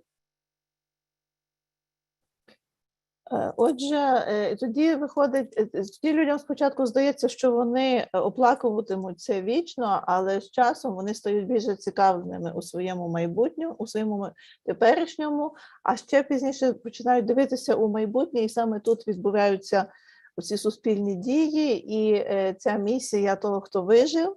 І вже було в попередній годині питання про змішані групи, і на цих етапах, вже ближче до третьої фази, можна вже таких пацієнтів поміщати у змішані групи, тому що з людьми стаються дуже різноманітні погані речі, і це також піднімає обговорення цих речей, допомагає формуванню відчуття спільноти, тому що на початках людина, яка має такий травматичний досвід, їй видається, що лише той, хто пережив таке саме, здатен її зрозуміти. I'm going to talk mostly about this first stage of recovery because I'm assuming that many of the survivors that you're going to be working with are going to be in early recovery since the trauma has been so recent. So we start with the body because if you don't feel safe in your body, then you can't feel safe anywhere. Отже, ми тепер почнемо говорити про стадії. Я тут зосереджуся на першій стадії, тому що я так собі припускаю, що ті пацієнти, з якими ви зараз працюватимете, будуть переважно у цій першій стадії. Травма буде дуже свіжою, і починаємо ми з роботою над тілом, тому що якщо я не можу почуватися безпечно у власному тілі, я не зможу почуватися безпечно ніде. With many trauma survivors have great deal of trouble with their circadian rhythms. They don't sleep at night. Especially if the assaults happened at night, they need to be vigilant at night, and they don't want to eat, or they're overeating to comfort themselves. Physical exercise is also a good way to get adrenaline going voluntarily by choice, not because you're in a fight-flight situation. Отже, такі пацієнти часто мають проблеми з циркадними ритмами, тобто в них порушений сон, вони можуть не спати вночі, особливо якщо ці події трапилися з ними вночі. Також вони можуть не їсти або переїдати для самозаспокоєння. І також для них корисними будуть фізичні вправи. Це є хороший спосіб для вивільнення адреналіну за допомогою своїх вольових зусиль, а не тому, що ти перебуваєш в реакції боротьби або втечі. And this is, particularly with sleep, this is where medications may be helpful, particularly alpha adrenergic blockers, which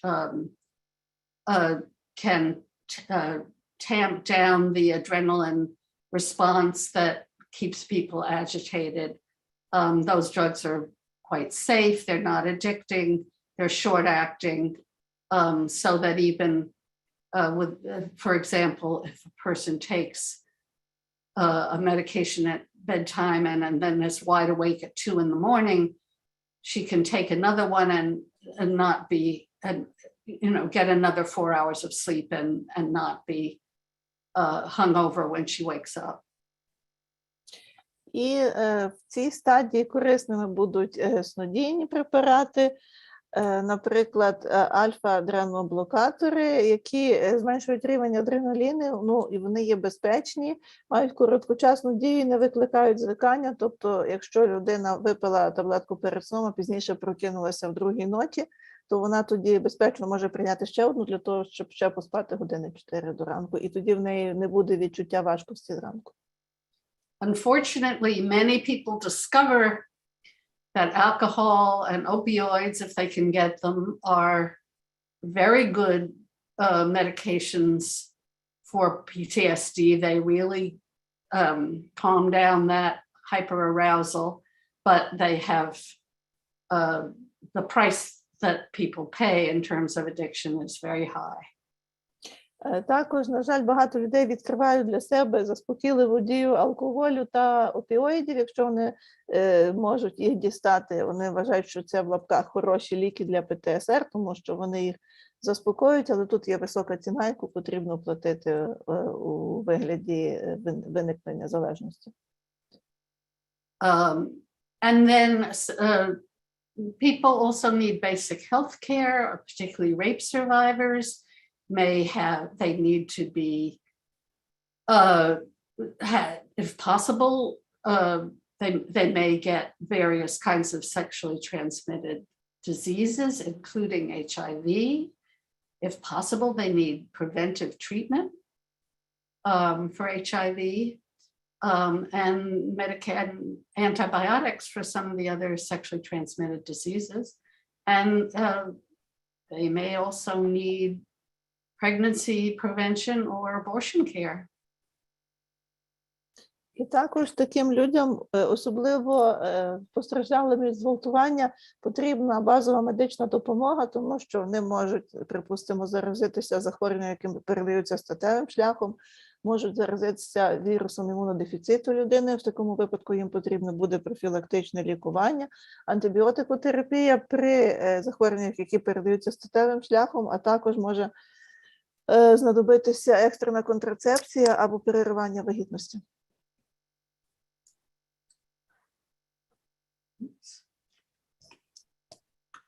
Oh, all right, let me go back for a minute. Зараз хвильку я повернуся назад. Okay, here we go. So from the body, we move out to a safe environment. And that means a secure living situation and being some way to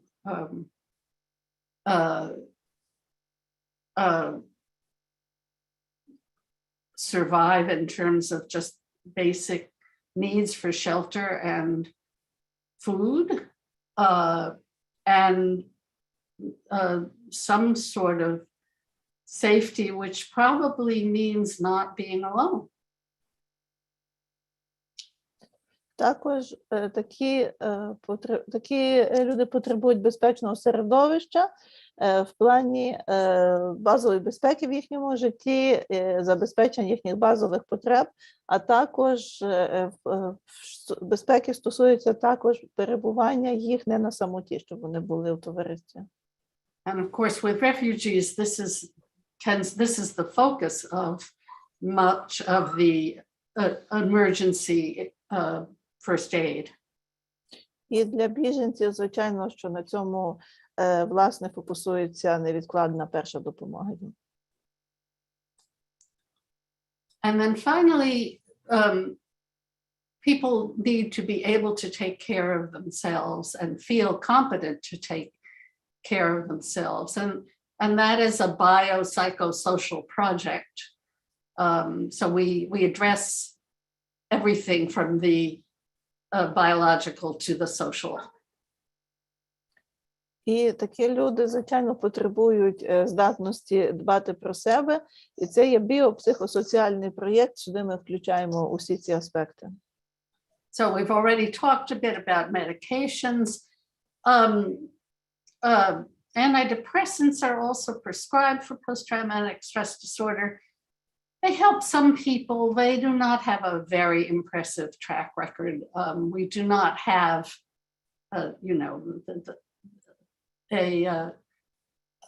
a really well-targeted medication for PTSD. Some people also get relief from mood stabilizers. But in general, the psychiatric armamentarium is not very,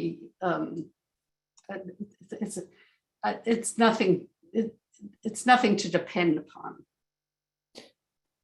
Отже, такі пацієнти часто можуть приймати і антидепресанти, хоча дія їх не є такою вражаючою при цих станах. У нас насправді в психіатрії немає хорошого лікарства, для якого хорошою мішенью було би симптоми ПТСР. Також деякі пацієнти можуть приймати стабілізатори настрою, але слід сказати, що немає таких психотропних ліків, які використовуються в психіатрії, на які можна опертися дуже сильно в цій ситуації.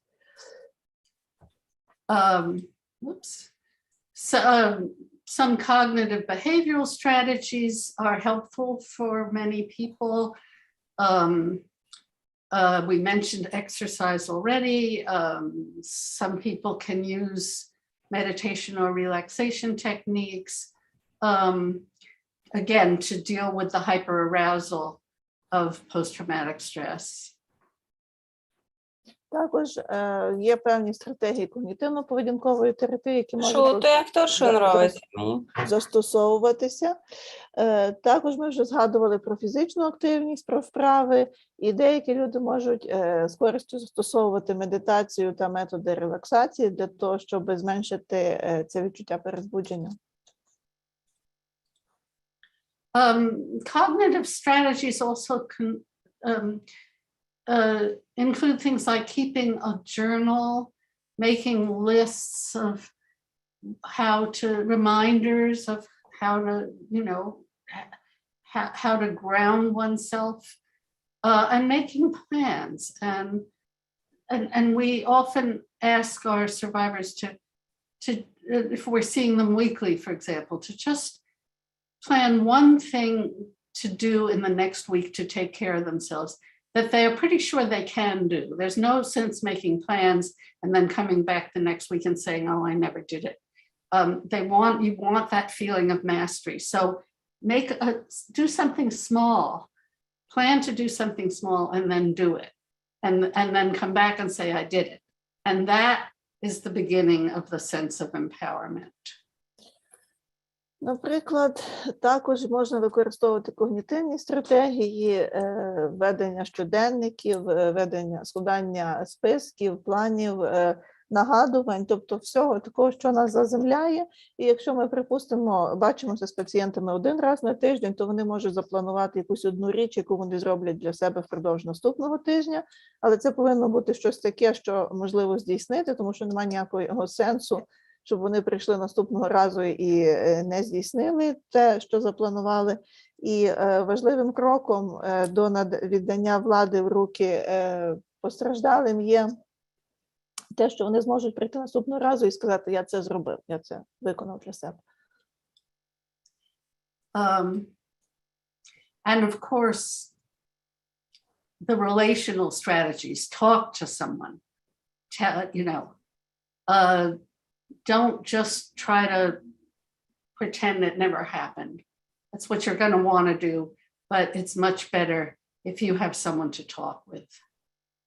І також стосункові стратегії, потрібно з кимось розмовляти, мати зв'язки, те, що ви зможете прийти до когось і обговорити те, що сталося, також має дуже важливу роль.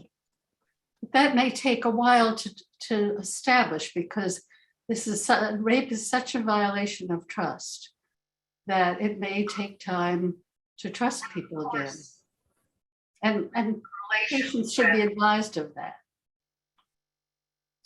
І, звичайно, що на це потрібен час, тому що зґвалтування є дуже великим порушенням довіри до людей. І потрібен буде певний час для того, щоб цю довіру можна було відновити.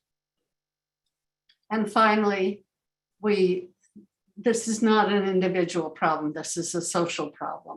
This is a problem for all of us. And so we want to mobilize support systems, whether those are natural friendship networks, whether those are self-help organizations, or as a last resort, the mental health system. І, звичайно, що це є проблема суспільства, це не є проблема окремої людини, це є проблема усіх нас. І нам потрібно тут мобілізувати системи підтримки, як природні системи, так і організації самодопомоги, і вже в крайніх випадках вже систему охорони психічного здоров'я. And of course, with sexual assault in wartime and with refugees, those support systems have been broken. And so they have to be rebuilt. And that's why I do want to talk in the last part of our hour about groups.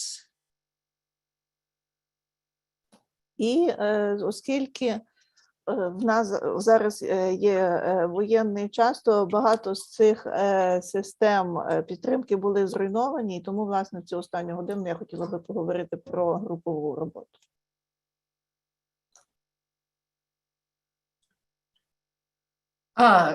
So here are the advantages of group treatment, and I've really already talked about this. I do want to mention that if possible, if at all possible, we, in our group models, we recommend that two people co-lead a group. And that's partly because in terms of therapist self-care, it's much better to have a colleague who hears the same things with you, and so you can process it together, and whatever group problems arise, you can process together.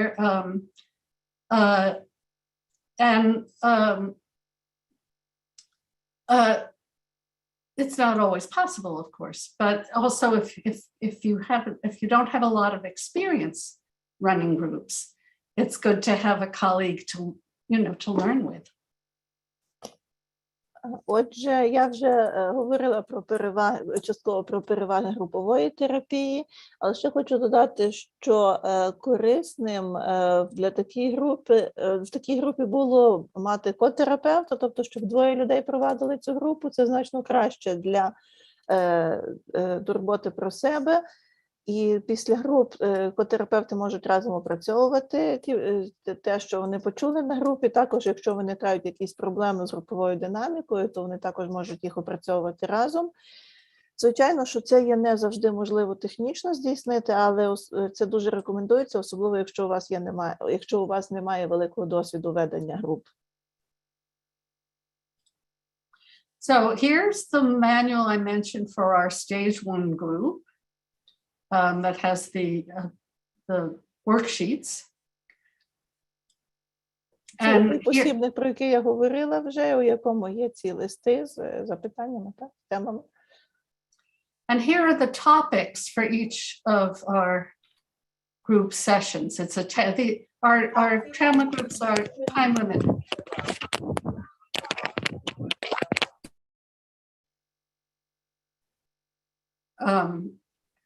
І тут є наведені ті теми, які є в нашому посібнику для обговорень на групі. So as you see, it's an educational group. Whoops. What just happened? Okay, there we go. It's an educational group. People share they talk about their symptoms in the present, and they talk about how these topics, how they experience these issues. And the lovely thing about groups is that people are much more compassionate to one another than they are to themselves. But as people share, we actually challenge them a bit to take in the compassion of the other group members and to apply to themselves the compassion they feel for others. Отже, ці групи є освітніми, і на них учасники діляться своїми симптомами і розповідають про те, як вони переживають ті чи інші проблеми. І дуже хорошим у цьому є те, що учасники групи виявляють співчуття до інших людей. І часто це співчуття є більшим, ніж співчуття до себе самого, і ми їх закликаємо до того, щоб вони приймали те співчуття, яке їм дають інші учасники, і також виробляли співчуття до себе самих. I'm not, in the interest of time, I'm not going to go into depth about each topic, but I will share the worksheets after our webinar. Після нашого вебінару я поділюся з вами цими листами робочими, і зараз я не заглиблюватимуся вже в кожну тему конкретно.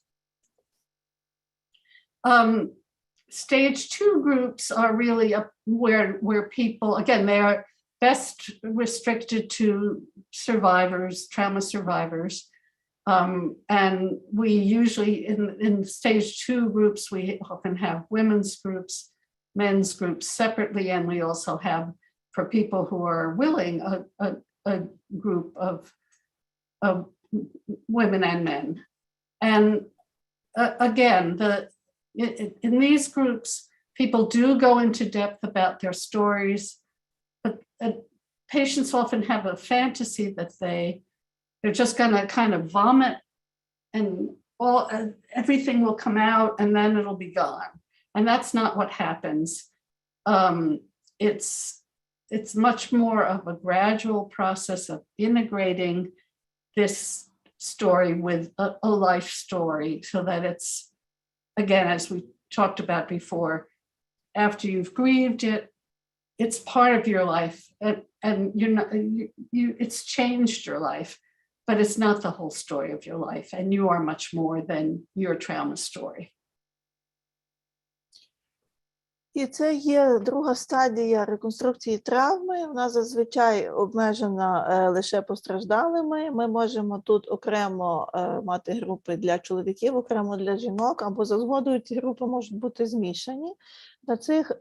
На цій стадії учасники заглиблюються в подробиці тих випадків, які з ними сталися.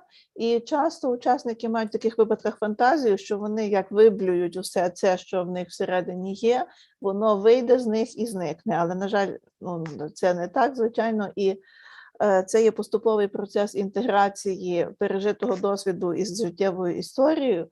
І тут учасники повинні зрозуміти, що те, що сталося, є частиною їхнього життя, що воно змінило їхнє життя, але що воно не є усім їхнім життям і що вони є далеко більше, ніж те, що вони пережили. And here is the manual for that group. І це є посібник для цієї групи.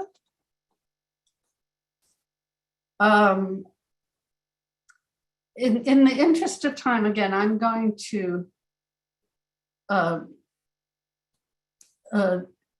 skip this because I'm not expecting that a lot of people will be doing this group anytime soon.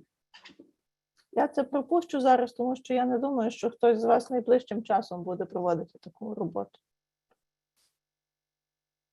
Here is a quote from an incest survivor who participated in one of our groups. And again, I think the relief of shame and the taking a perspective where one can develop self-compassion.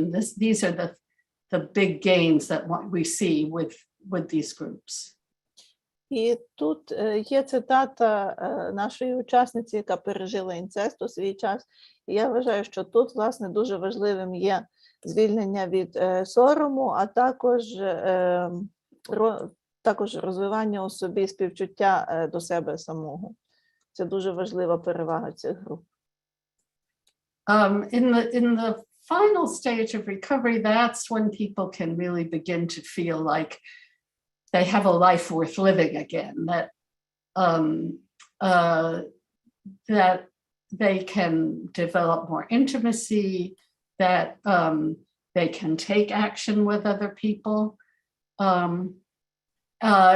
The trauma may come back at other stages of the life cycle and may need some reworking, but it's important to have that perspective that reconnection with life and having a future is really possible. And one of the things that keeps me going in this work is seeing what beautiful recoveries some survivors can make.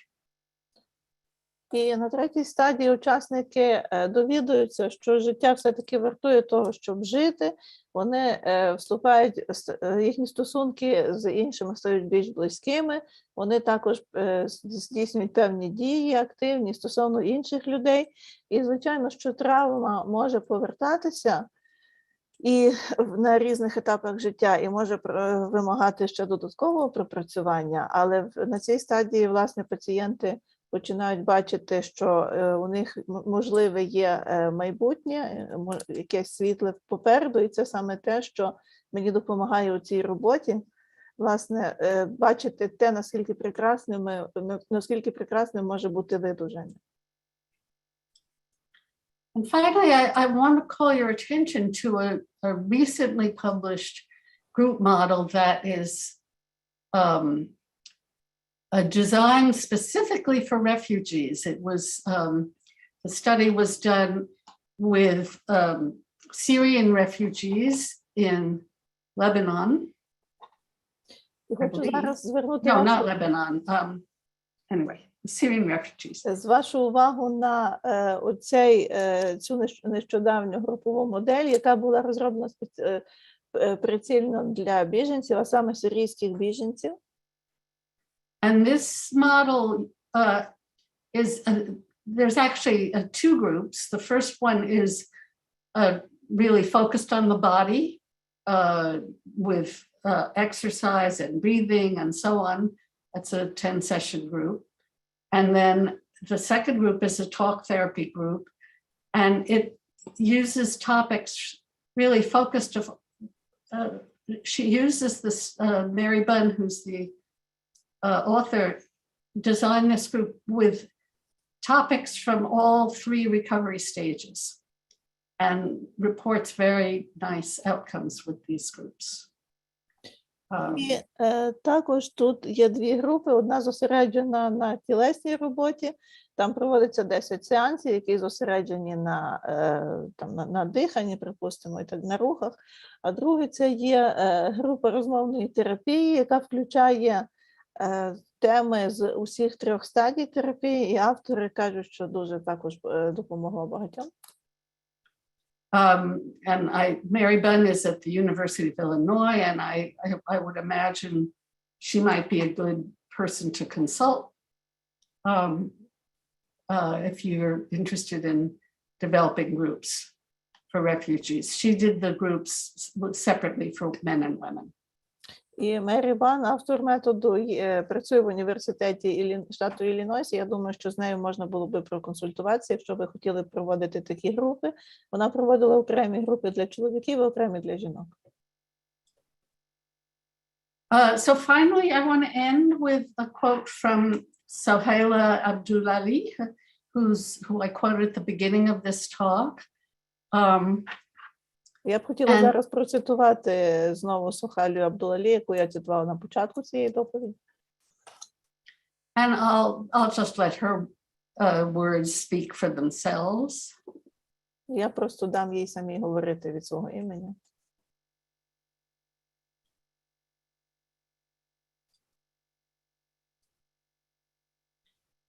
And I think what I want to emphasize is that we are figuring this out together, that her survivor mission was to not only to serve survivors as a volunteer, but to publish her work, her knowledge, and to talk about it. And that's really what we need to do. І я думаю, що тут основне в даному випадку це те, що ми повинні все це з'ясувати разом і все це зрозуміти разом. І місія її, як місія того, хто вижив, було опублікувати свої думки і працювати над тим, щоб допомогти їх поширити ці знання. So I am sorry that I haven't left much time for questions. We are almost at let's see, it's 12 o'clock here, would be 7 o'clock there. I can stay another 5 minutes if people would like to stay and ask a couple of questions. Я перепрошую, я не залишила багато часу, але я можу затриматися ще на 5 хвилин для того, щоб відповісти на запитання, які будуть учасники. Можна запитати? Can I ask a question?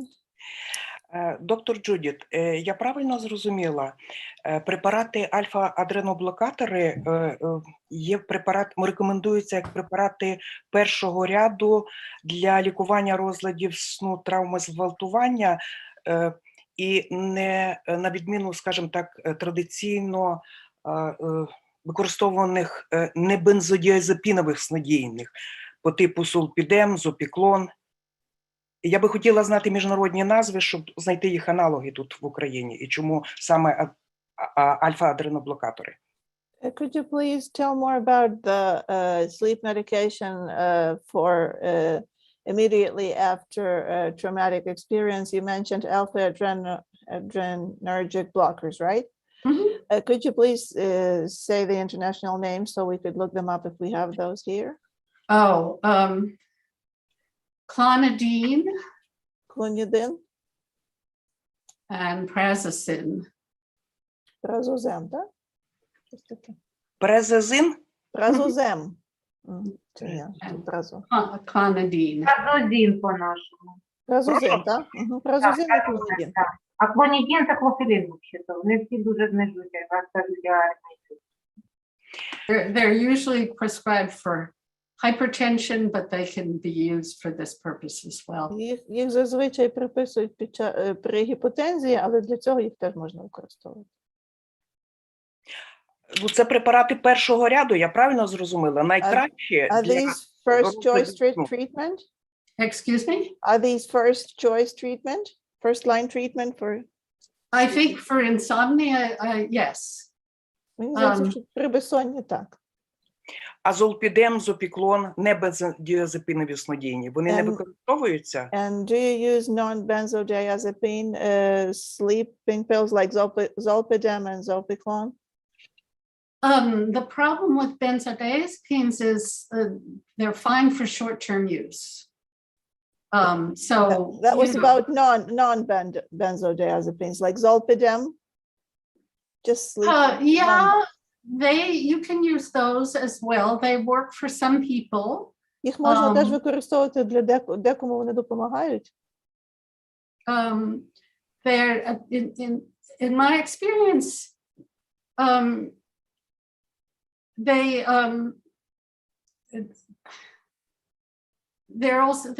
are more long acting. На з мого досвіду вони довше діють, якби довше. So people sometimes feel drowsy when they wake up. І іноді люди сонливі, коли прокидаються. Дякую. Колеги, ми хочемо сказати дякуємо Оксані Лозак, нашому перекладачу, і наступні питання буде перекладати Софія. Окей. Я маю таке питання. Виникло багато спорів з цього приводу. Якщо людина не є травмотерапевтом, психологом, кризовим терапевтом, психотерапевтом, чи може вона працювати з тими, хто зазнав сексуального насилля?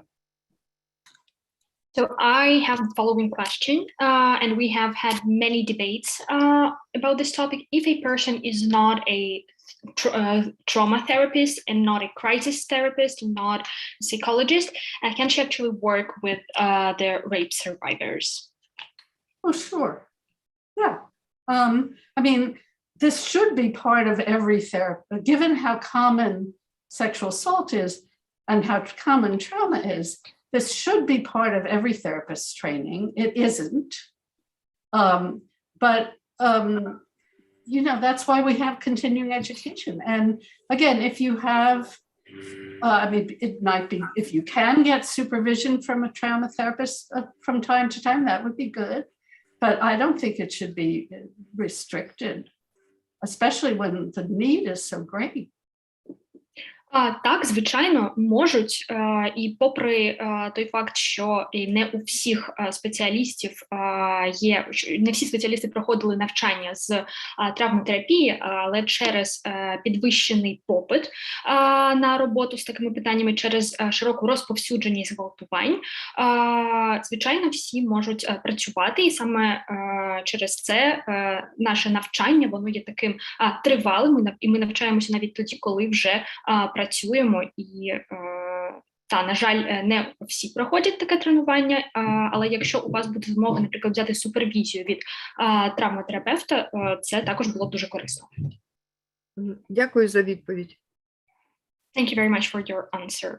Колеги, будемо пам'ятати, що доктор Джудіт з нами залишується ще на декілька хвилин, тому вона може відповісти на 2 запитання, я бачу. І ми маємо завершуватись, бо в неї також є свій спланований час, будь ласка. Прошу вас порозумітися. Dear colleagues, please bear in mind that Dr. Judith is only staying with us for a few more minutes, so she will only be able to answer 2 more questions. So just bear that in mind. Доброго дня, можна завдати питання? Вибачте, я буду без камери, бо я трішки хвора. Скажіть, будь ласка, а ось коли ви кажете про ведучих терапевтичної групи, в мене питання стосовно статі. Чи ці повинні бути тільки жінки? Можливо, це може бути жінка та чоловік? Sorry, I will speak without camera, and my question is the following. When you speak about co-therapists of a therapeutic group, my question concerns the sex of the gender of such therapists, whether they should be both women, or they may be both men, or they may be a man and a woman. I think if you have a women's group, I think you should have at least one therapist who's a woman. Doesn't need to be both. Some women will only feel comfortable talking to other women, and for men, we've had different experiences. We've run groups with 2 male co-therapists and with a male and female co-therapists. Again, some men will only feel comfortable with men. Some would prefer to have a woman in the group, especially since their perpetrators were men and they're afraid of men. Дивіться, коли ми говоримо про роботу із жіночими групами, то бажано, щоб хоча б одна жінка щоб одна людина з котерапевтів була жінкою жіночої статі. Не обов'язково, щоб обидві з них були жінками, але так трапляється, що деяким жінкам і учасницям групи некомфортно спілкуватися з чоловіками, тому вони будуть розмовляти лише з жінкою-терапевткою. Коли ми говоримо про чоловічі групи, в нас був різний досвід. У нас був досвід, коли котерапевтами були чоловіки, а також коли котерапевтами були жінка та чоловік. І іноді чоловікам було комфортно говорити лише з чоловіками. Іноді їм навпаки була потрібна присутність жінки, зокрема в тих випадках, коли їхніми гвалтівниками були чоловіки, і виходить, що таким чином вони бояться чоловіків. Thank you so much.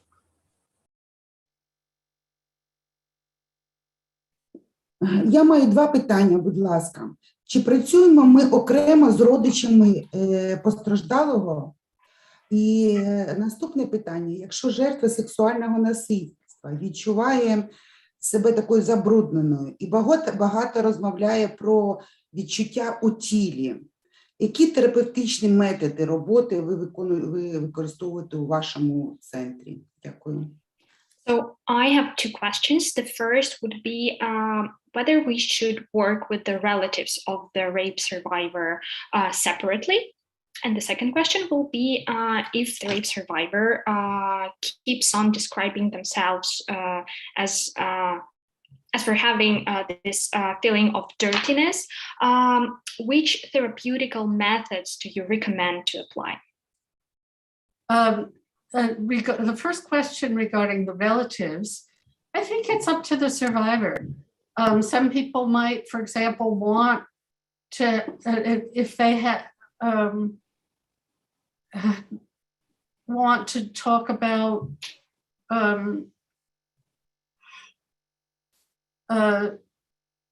want to figure out what to talk about with their children or what to talk about with their husbands.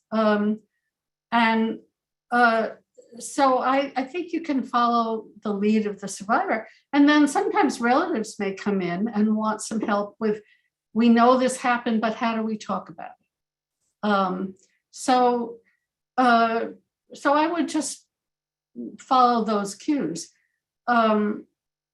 And for this, why don't we translate that and then I'll do the second question. Так, відповідаючи на перше запитання, зазначу, що і в такому випадку це буде працювати чи не працювати із родичами, це буде вже залежати від людини, яка постраждала від зґвалтування, адже в якомусь випадку вони будуть потребувати допомоги в тому, як їм в подальшому розмовляти зі своїми дітьми або із своїм чоловіком про це. Також в деяких випадках самі родичі будуть звертатися до вас і питатися про те, це сталося, окей, але як ми далі можемо про це говорити? Тобто випадки можуть бути доволі різними. And then the second question about dirty, the feeling of dirtiness. It's, I think there, to name this as a part of shame, and that it's a natural response to being treated, to being made to do things that are degrading and disgusting. They're disgusting to the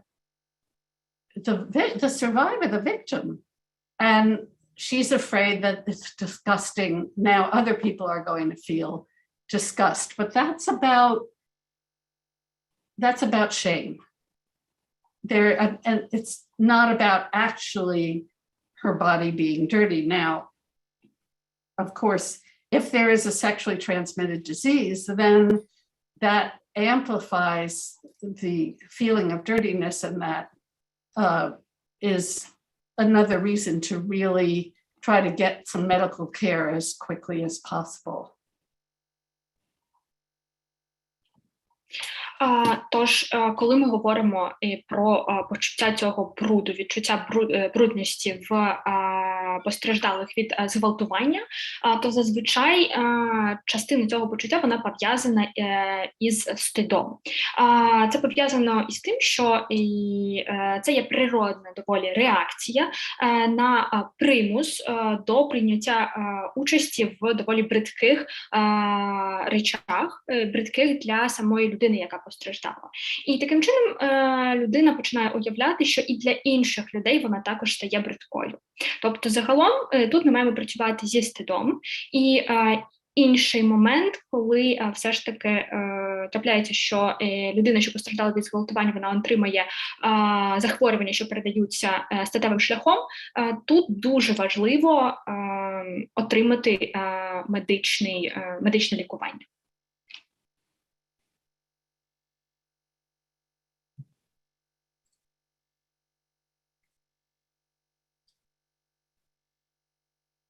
And with that, I'm afraid we are out of time, and I will have to say goodbye, and I send all my best wishes and greetings to all of you, and from myself and from my colleagues who I've told about this and who are many of whom have also offered to help out any way they can. So thank you for being here.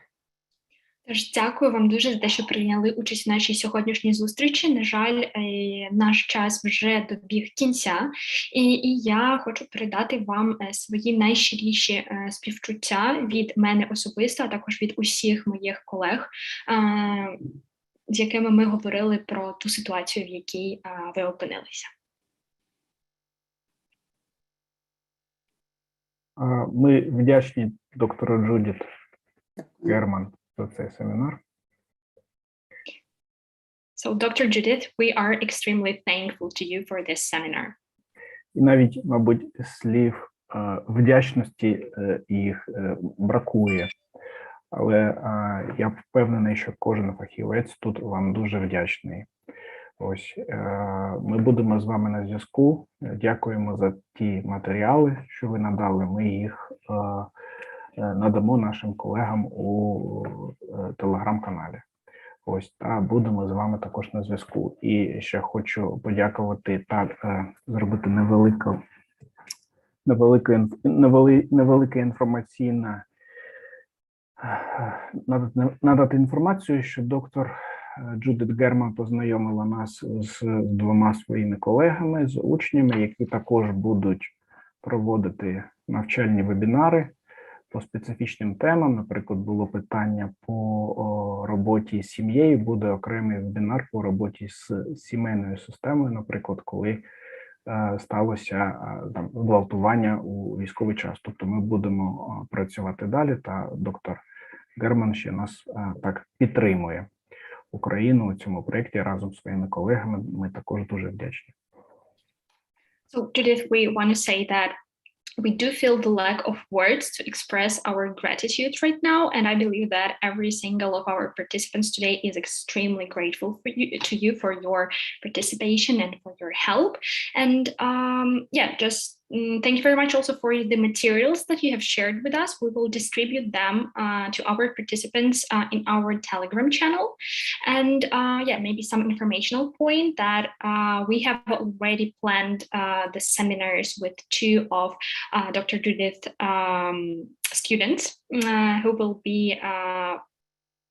telling you and who will be working on further questions that we have.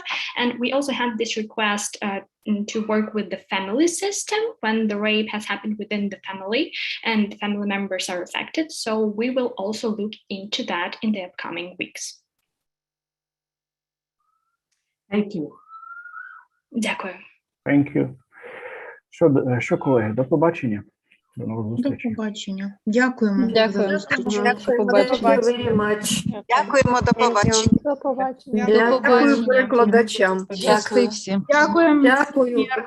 Дякую, Софія, дякую. І організаторам. Так, дякую, дівчата і хлопці. В телеграм-каналі, да, будуть при Євгеній? Так. О, а в телеграм-каналі буде оця книга доктора Джудіт? Я думаю, ні, бо електронної версії, якщо ви маєте на увазі те, що перекладено українською, я не бачив. Ні, англійською мовою. Англійською мовою. Її немає в нас у доступі. А ви дасте посилання на телеграм-канал? Так, те саме зауваження. По одному, будь ласка. Там в чаті було, але... В чаті, подивіться. В чаті є, ви можете подивитись та перейти. В чаті вище прогорніть і там побачите. Файл є, якийсь посібник, і там є посилання на телеграм. Ось, Олена. Я все вже зробила. Дякую вам. Дякую.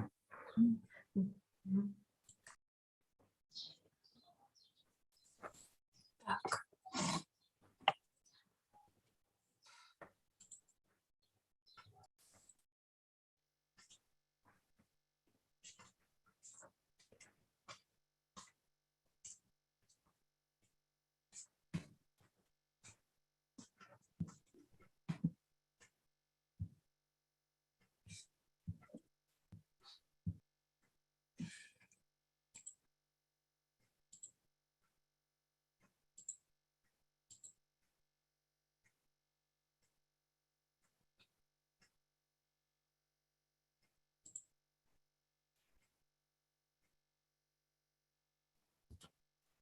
Я думаю, ми можемо завершувати конференцію.